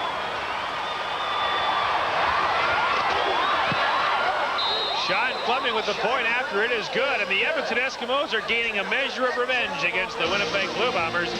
56-10, the Eskimos lead. Back in Edmonton where the Eskimos lead the Bombers 56-10, and Jim Sandusky has his 2nd touchdown catch of the year. Well, what Jim Sandusky does better than any receiver in the league is move around on the line of scrimmage. That time he slid to the inside and then ran the corner route. Because there was a change in coverage, halfback Shannon Garrett was forced to take Sandusky on the motion. Can't get there. Sandusky comes up with a good catch. And the Edmonton Eskimos, as they seem to have been doing all night, will kick it off again. Sean Fleming boots it deep. He put that through the uprights. I think he almost put that kickoff through the uprights after the penalty. It'll be another point for the Edmonton Eskimos as Tim Daniel surrenders the single, and the penalty was against the Winnipeg Blue Bombers for popping Edmonton quarterback Kerwin Bell on that last touchdown pass to Jim Sandusky. What a kickoff. Look at this. He put it through. Well, just missed it. Just missed it. It's a bit wide to the right, but it definitely had the distance. And here's the hit on Kerwin Bell. Yeah, Bell's taken a lot of these hits in this football game and throughout the season, but right there, Colin Scribner puts the hit on him, and that was way late. And he's a little bit dazed. He's like, wow. Anyone get the number of that truck? Why is it raining, he says. You know what makes him feel a lot better?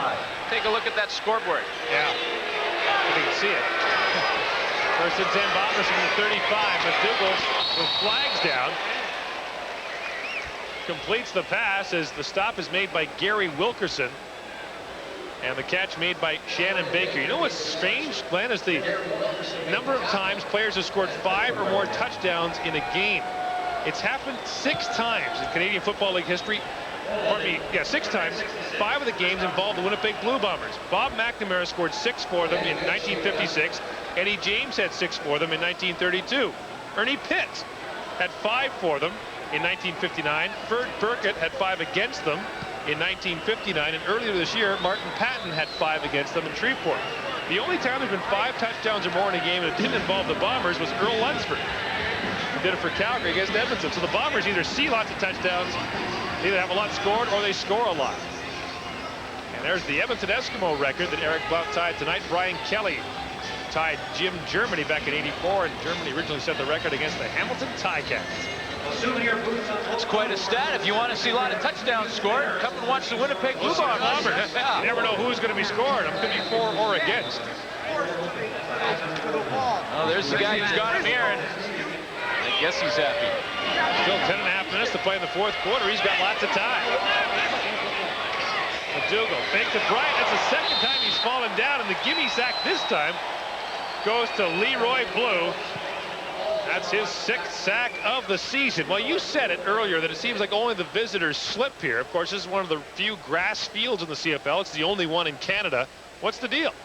Well, you know, a lot of times it's just a matter of what shoes to wear. There's so many different types of shoes, but you'll see McDougall slip there. He's got on the molded sole shoes. They're called Sharks. Those molded sole shoes have there's not screw-in cleats. The one you're seeing right now has screw-in cleats. Now Edmonton has it figured out. Visiting teams don't. I used to bring 6, 7 pairs of cleats to Commonwealth Stadium and still didn't have the right pair. 2nd and 27. They go to Blaze Bryan, and Bryan will pad his rushing totals as he gets up to the 28-yard line, but he stopped well short. One thing the Edmonton Eskimos won't tell you, I mean, they'll tell you just about anything. They won't tell you the pattern that they use on the cleats. They mix half-inch cleats with quarter-inch cleats, and they won't tell you what the pattern is. Well, that was the problem. I mean, we would come out in warm-up, and you'd take a look at the shoes, and you'd say, well, they're wearing the same shoes that I'm wearing. I've got screw-in cleats, they've got screw-in cleats, but I guess that pattern is what you're talking about is the difference. Here's the punt by Bob Cameron to Shalon Baker at the 42-yard line. Oh, big block by Leroy Blue, and that's brings Shalon Baker. Flags are down. He's got the punt of the beat. And Shalon Baker, will he get there? No. Stopped from behind by Blaze Bryant, who really hustled back to make the stop. Shalon Baker gets down to the 6.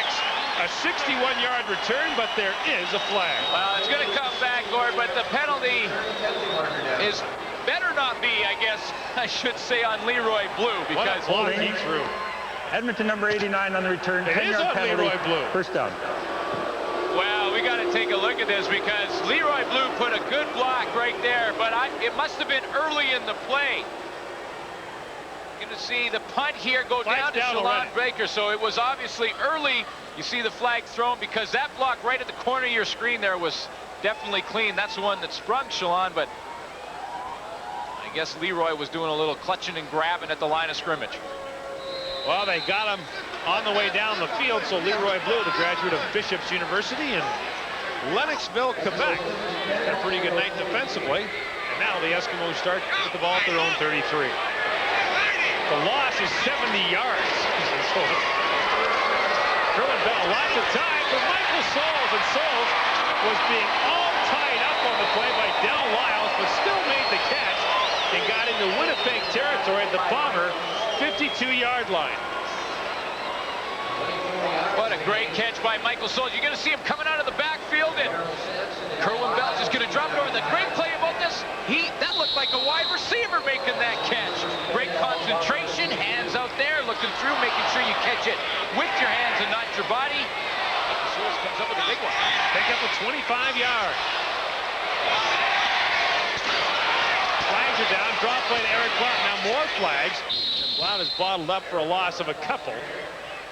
And those flags are where it's usually offside.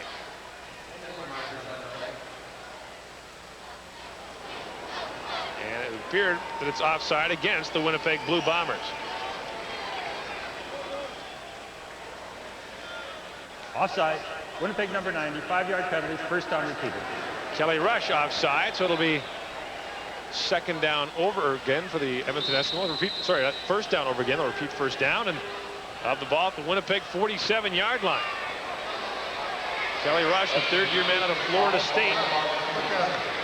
He's had an up-and-down career with the Winnipeg Blue Bombers. Hugh Campbell continues to pace the Edmonton sideline.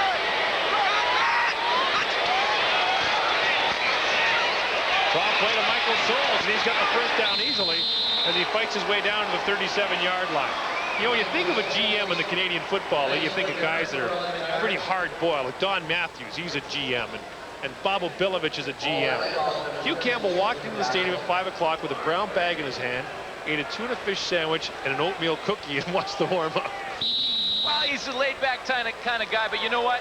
A great football man. He just loves the game. He loves to be around the game. He thinks the CFL obviously is a fantastic product, and he just likes to hang out, you know? He kind of does his thing. Yeah. Drop right back to Eric Blount as he bounces it outside, makes a lot out of nothing, and Blount close to a first down as he slides to the 27, and now we've got a fight up at the 30-yard line. Chris Morris is in there with Kelly Rush, and Chris Morris, who scarcely says a word, is involved with Kelly Rush, who was never at a loss for them.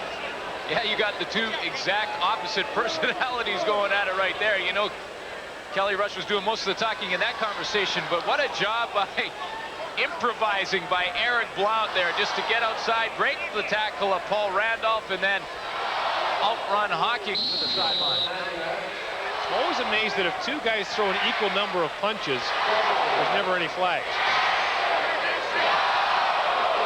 Game is 9, it's 2nd and 1. And Bell's going to throw out and up.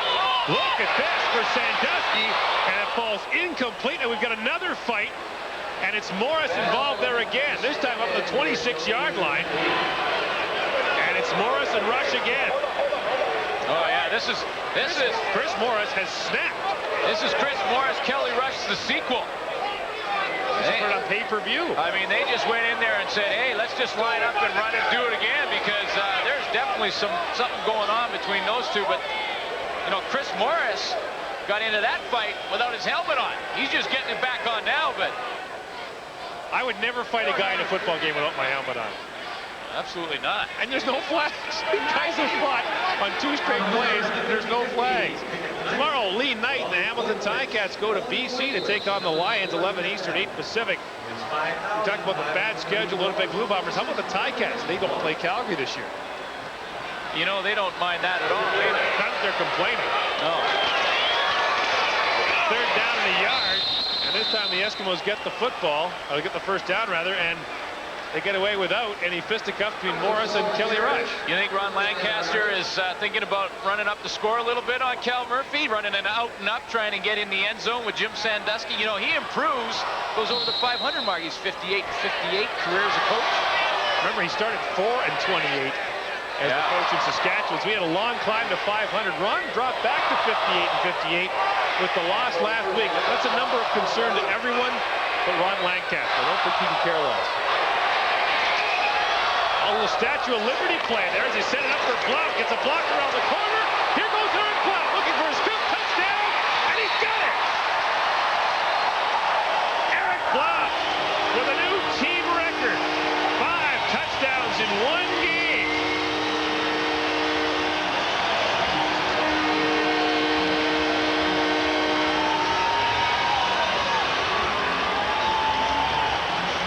They wanted to get him number 5. They did. It's a new team record. Well, it's pretty awesome to be in a football game where you're part of history, and Eric Blount sets a team record for the Edmonton Eskimos. He's done it all. He's done it on punt return. He's run that draw play, and now they go to the Statue of Liberty. He goes around the end, makes a nice move right here, bounces outside, and then watch the cutback on Daryl Sampson. And Clark right into the end zone for Eric Blount. Sean Fleming with another point after it is good. And the Edmonton Eskimos running roughshod over the Winnipeg Blue Bombers. 64-10 the score.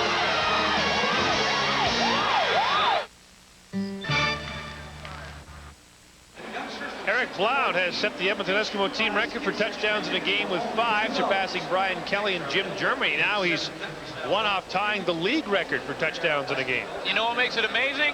He's a rookie, and it's not easy because he gets out here. First, he has to break a tackle of a pretty good player in Paul Randolph. Then he comes out here, cuts back on Garrett, gets in the end zone.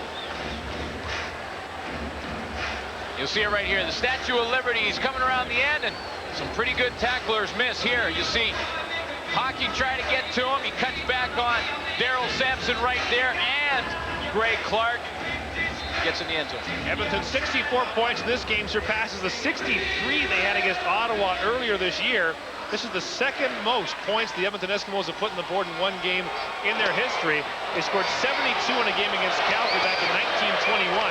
So we'll call it a modern-day record for the Edmonton Eskimos. The CFL record, by the way, for most points scored in one game, 82 by the Montreal Alouettes over Hamilton back in 1956. Saw a shot there of Eric Blount just trying to catch his breath.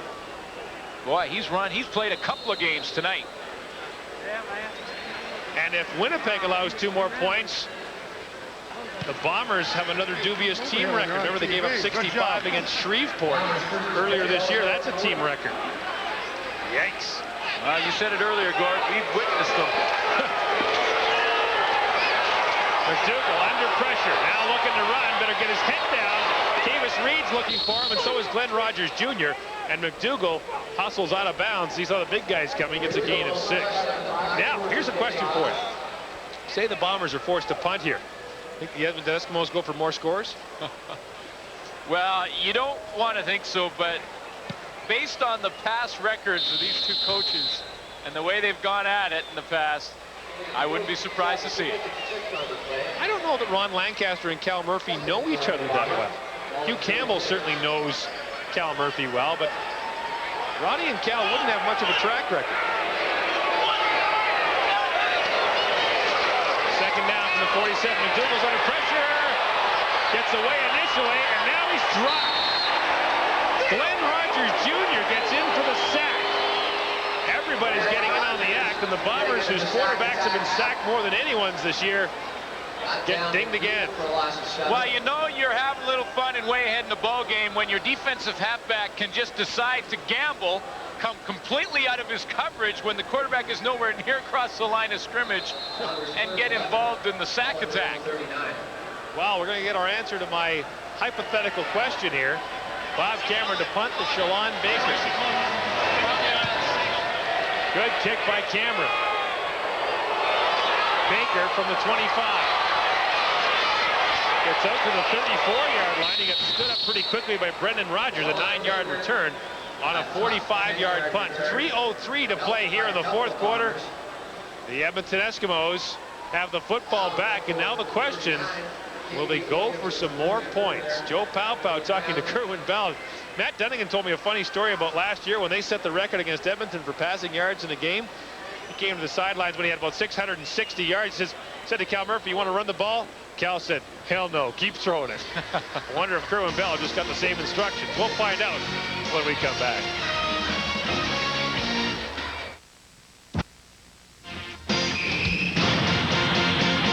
Make sure you join us tomorrow night. It's the BC Lions with Corey Philpott and company. Philpott leads the Canadian Football League in touchdowns scored with 13. He'll take on the Hamilton Tiger Cats. Should be a great game. 11 o'clock Eastern time. Philpott better look out for Eric Blount. Yeah. Philpott's got a bit of a lead, though, in the rushing department because he's played a lot more games, but Eric Blount's going to make a run at him, and looks like he's made a run at being the next great Edmonton Eskimo tailback. He has such great physical ability. He's very, very strong. He's got a strong upper body. He's got great leaping ability and excellent acceleration. And then you combine all that with the instincts that he has as a running back. You got one heck of a player. Well, 1st and 10 for the Eskimos, and they give it off to Brian Walling. And Brian Walling puts his head down, gets out across the 45 to the 46, a gain of 11. And now a late flag comes down at the end of that play. And tell me that's not Kelly Rush and Chris Morris again. Well, I don't think it was Chris Morris this time, but it was definitely Kelly Rush. You'll see Michael Souls coming up to put a little block there on Del Lyles. Does a nice job on the cut block, and away goes Brian Walling up the middle. And Kelly Rush will fly into that pitcher late. get the late hit call. Well, the penalty was against Chris Morris, number 60 for Edmonton. It came after the first down, and Morris is still jawing with Kelly Rush. Wow. The soft-spoken one. Eskimos first and 10, ball at 31. So the Eskimos are moved back to their 31. You get 10, but you lose 15, and still first down. And let's see if round 4 will continue. Yeah. With Kelly Rush and Chris Morris.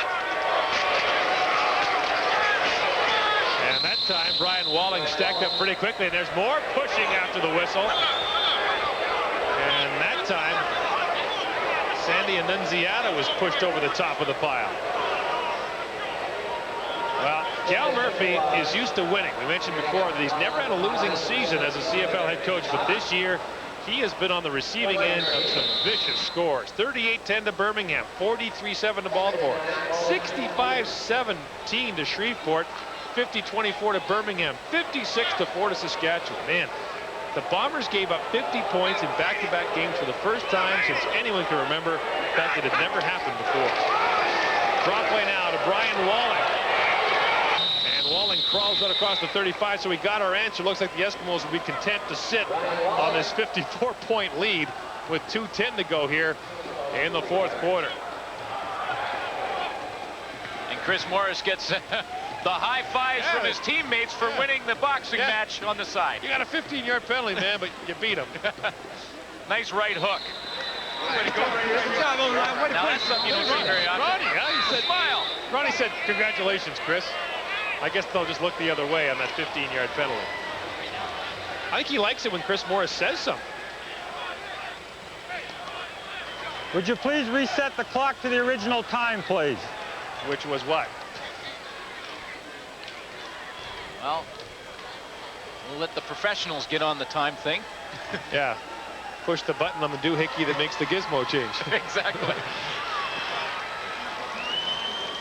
Well, Jeff Reinbold and Ronnie Lancaster standing side by side. You know, the big question after that game against Calgary last week with their special teams, and we saw some shots of them where they were just devastated on the sideline, both those coaches. Well, they can be awfully happy tonight. Special teams a factor in this football game with a punt return and a block punt. Got a question for you. You remember Norm Kimball, the old general manager here? Think he would have let an assistant coach wear earrings on the sideline?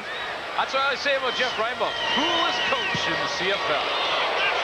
That punt partially blocked by Glenn Harper goes out of bounds, and so the Bombers will get decent field position. CFL Live on TSN. Brought to you by All Sport. The new All Sports drink for athletes. All Sport. The game will never be the same. And by Bell Advantage Long Distance Services. From the Alliance of Canada's only full-service telecommunications companies. All right, we got a new quarterback. I better admit this now. Glenn Suter and I had a little wager on this game. He spotted me 7 points and took Edmonton. So they covered by 57. Flags are down, and first pass for Reggie Slack is complete as Signor Mowgli makes a stop on Shannon Baker. So, Gord, does that mean I get double the money? No. No. That's only because I won the bets the last 2 weeks. Remember that? Yeah. Reggie Slack, well under 50% as a passer this year. 2 touchdowns, 2 interceptions. Leroy Blue was offside in the play, but that penalty will be declined. And so with 1:50 to play in the fourth quarter, the Bombers have a first down, and maybe they'd like to score just for a measure of revenge.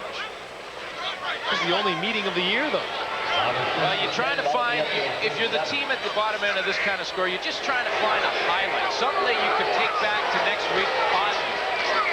Well, that won't be it. Reggie Slack was just drilled by Leroy Blue. I mean, he got hammered by Leroy Blue, came in untouched to hit him. A little bit of a stunt. Leroy Blue comes underneath. Edmonton defense has provided great pressure throughout this game, and watch. You want to play quarterback? Here it goes. Bang. Down goes Reggie Slack. Those ones hurt. Especially on a lopsided score like that, they hurt that much more. Yeah, like, why get hit? Yeah. See Reggie Slack, he was coming to the line, took a look over to see where Leroy Blue was lining up.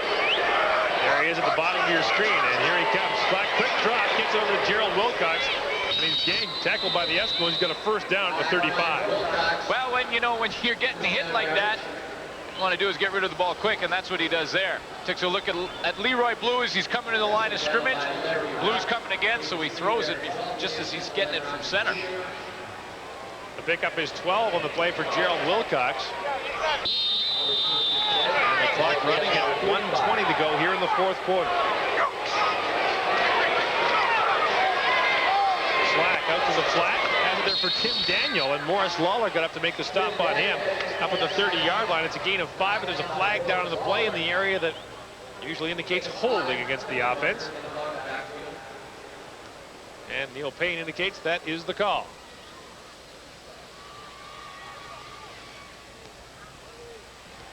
Neil Payne came out of retirement to officiate in the CFL last year. They had a shortage of referees, but he says he's retiring after 2 more games. And a lot of the head coaches in the league are going to say they're happy to see him come out of retirement because they're not real happy with a lot of the officiating of late. Well, it's funny, before the game I was talking to Neil, and Cal Murphy came over and had a few sarcastic words for him, and then Major foul, grabbing the face mask, number 57 Winnipeg. Penalty applied after the ball is dead. It'll be second down. Brett McNeil called for face mask and moved back to the 44, but Cal Murphy was giving Neil Payne the business. Then Ron Lancaster had a word for him, and then Hugh Campbell came over, and Neil came over and says, I can't wait to get back behind the desk, man. You know, it is not an easy job being an official. No matter what you do, one side. You were a bad ref. You were a bad ref, baby. You were a bad ref. I like to discuss things with the refs. I was always back there with them. I had one standing beside me all game. Slack steps up and throws it over the head of Gerald Wilcox. It falls incomplete. Another flag is down, and Reggie Slack got drilled by Larry Ruck. And Reggie Slack is up, and now Larry Ruck is having a heated discussion with Neil Payne. Things are a little out of hand here for these guys to be getting this hot, aren't they? Well, you're going to see a great shot of one of the best linebackers in this game. Now, let's just see if it's late. There's Larry Ruck in the middle of your screen. He's going to flow to the football. Now, his back is blocking, so he can take off and rush. Boom. Well, he lowers the boom, but he definitely took that one 3 or 4 steps late. Then Blaze Bryant came in. It is roughing the passer against Larry Ruck. And that was a good call by the official, because Larry Ruck, you know, in his defense, as Blaze Bryant goes to cut him, Larry Ruck gets airborne and then takes another couple steps to make the hit, but definitely late. Well, the Bombers have it 1st and 10 at the Edmonton 29. Winnipeg led this game 10-7, but the Eskimos have scored 57 unanswered points. And now Slack steps out of bounds in the 25. Remember that in the first quarter when Winnipeg led 10-7? Vaguely. Vaguely. But a bunch of turnovers for Winnipeg is a problem. The Eskimos capitalized right away on Winnipeg turnovers, and Ron Lancaster will see his record improve. Look at Cal. Well, he's definitely trying to get something positive out of this football game, and the only thing he can do is try and get a score late in the game to get something positive, because there hasn't been anything to this point for him. Oh, Cal's really giving him some reps. Second down from the 25. Under a minute to play in the fourth quarter. Slack, quick drop. Gets it there for Shannon Baker, and Baker fights his way down to about the 17-yard line. And should have a Winnipeg first down. You saw Shannon Baker still working hard and making moves down the sideline. And a lot of people will say, you know, in a game that's this lopsided, how come guys are still working so hard? Well, you know what? Stats. Well, it's not stats, but you know what? A lot of times coaches watch for who quits. You get blown out and you quit on your team, you're not around for very much longer. And if you're getting blown out, you still got to work hard. You know, I accused a guy of quitting in a game earlier this year. Haven't seen him since. Reggie Slack fires it over the middle. Hensey Charles there on the coverage. But the pass for Fred Ward falls incomplete. You know, one guy that we haven't talked about that's done a good job is you see Joe Paupau on the sideline. That might be a move that the Edmonton Eskimos stick with. He's usually up in the spotters booth. Keep down the sidelines. One guy we haven't mentioned a lot this game is Bruce Dixon, who's had to replace Willie Pless and done a pretty nice job for Pless. Second and 10 from the 17-yard line. Slack has lots of time going to the end zone and is incomplete. And I think that was a case of Gerald Wilcox trying to draw the pass interference penalty as Glenn Rogers Jr. was working on it.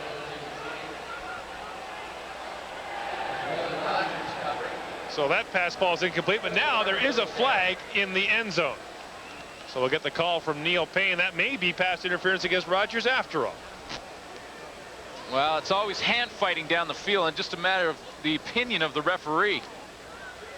Objectionable conduct, Winnipeg number 63. Ooh, Chris Walby, objectionable conduct. And guess what? I think we got it.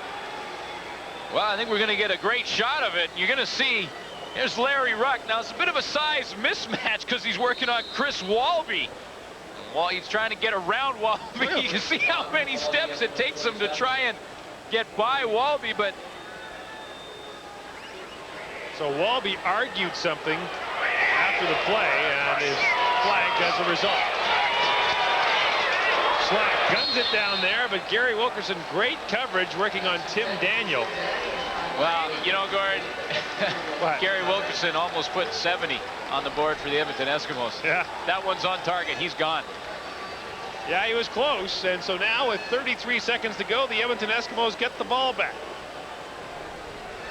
I'd be stunned if they threw the ball here. Well, although, you know what? Chris Morris might want him to throw the ball. He'd say, let's run it up on these guys. I'm mad at Kelly Rush. No fun being on that side of it, is it? No, I've been there, and it's pretty tough. You don't even want to watch the game film. The trip home to Winnipeg is going to be a long one, even though it's a short flight. Feels like it takes forever. I would not want to be the guy that sits next to Cal Murphy tonight. Well, no one will. That'll be the empty seat on the plane, guaranteed. So Kerwin Bell goes to one knee and the fans are booing. They want him to go for more points. I saw a shot at Darian Hagan. He'll be back soon. He has a groin problem. There's Davis Reed. Love you and the brothers. Corner for Edmonton, and the new guy back in the lineup. Morris Lawler, who had the big interception, took it back for a touchdown in this game. And the clock continues to wind. Bell goes back to one knee, and the fans are booing here. It's 64-10 Edmonton, and the fans are booing. They want the Eskimos to go to the end zone. Boy, there's no pleasing some people, is there? Well, there's not a chance. You know, Ronnie wants to just protect his players and get this game over with, and no one more wants this game done than Cal Murphy. And Kerwin Bell goes to one knee for the final time. The Edmonton Eskimos hang a big one on the Winnipeg Blue Bombers. Eric Blount sets a team record with 5 touchdowns in the game. And the Eskimos bomb Cal Murphy's team. If that doesn't say it all, that look right there. 64-10, the Eskimos beat the Bombers.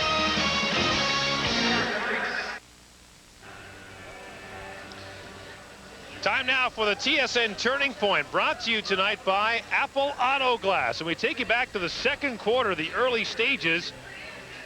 The score, 14-10 in favor of the Edmonton Eskimos, but not for long. Bob Cameron's punt is taken by Eric Blount, who promptly takes it back 59 yards for the touchdown. A great punt return for the man filling in for Henry the Gizmo Williams. Blount takes it to the house with some great running at the end. He got a couple of good blocks, too. And that touchdown put the Edmonton Eskimos off and running for good as they go on to win at 64-10. A cash donation will be made to the Coaching Association of Canada for the training and development of coaches in amateur sport on behalf of TSN and Apple Auto Glass. Guaranteed the pick of the crop from coast to coast. 64-10 is the final for the Edmonton Eskimos. And now to talk to our player of the game, let's go back to our CFL Live Control Center and Darren Detition. Thanks very much, Gord. You're a man of stats. You'll like this one. The Winnipeg Blue Bombers have played 6 games on the road this year. They've given up 303 points. That's some 50 points per game that their defense has allowed. Tonight, Eric Blount tore it up against them. Sets a new Edmonton Eskimo record with 5 touchdowns. Eric, we appreciate you taking the time. I mean, they trade Lucius Floyd earlier in the week. They give you the ball, and you come through with flying colors. This must be better than you would have ever anticipated. Oh, yeah, son. This is the best game I've had as an athlete. I like to give credit to my offensive line for doing a good job of blocking. I mean, most of them holes I didn't get touched on, most of them touchdowns, so that's all I had to do was just hold on to the ball and score. I think you're being a little modest on us. You looked extremely good. Now, take us back to training camp. At the beginning of the season, it was yourself and Lucius Floyd battling it out. And Ronnie Lancaster told me that you two guys were extremely close. They end up going in the veteran and Floyd. Now they move him out. This is your opportunity. Oh, yes. Coming in training camp, I know Lucius was a good player. And both of us had good, a great preseason. So, I mean, if the champion is still around, you don't knock him out, he still is a champion. So I just took it in stride. I just kept working in practice, and hopefully I get my chance one day. And unfortunately, Lucius got hurt playing basketball, and I had my chance. I took advantage of it, and I had a great game tonight. How important was this victory for the Edmonton Eskimos tonight? Coming off back-to-back beatings at the hands of the Calgary Stampeders, you guys really had to reaffirm to yourselves that you are indeed a good football team and can challenge in the North Division. Oh, yes. Calgary, they gave us a good butt whooping in the last 2 games. We came in this week in practice. We went back to training camp a little bit and did a little hitting, a little hard work and stuff. I think we need to go back to that, and it paid off tonight. I mean, everybody was so focused on this game tonight, and we want to start the season off right again and hopefully be able to go to the Grey Cup this year. Was the seed of doubt planted in your minds as the Edmonton Eskimos? Did the Stampeders force the seed of doubt into your minds, make yourself question your team? Well, we know last week there wasn't a real Eskimo team last week, man. I mean, we made so many mistakes. You can't give a team like Calgary.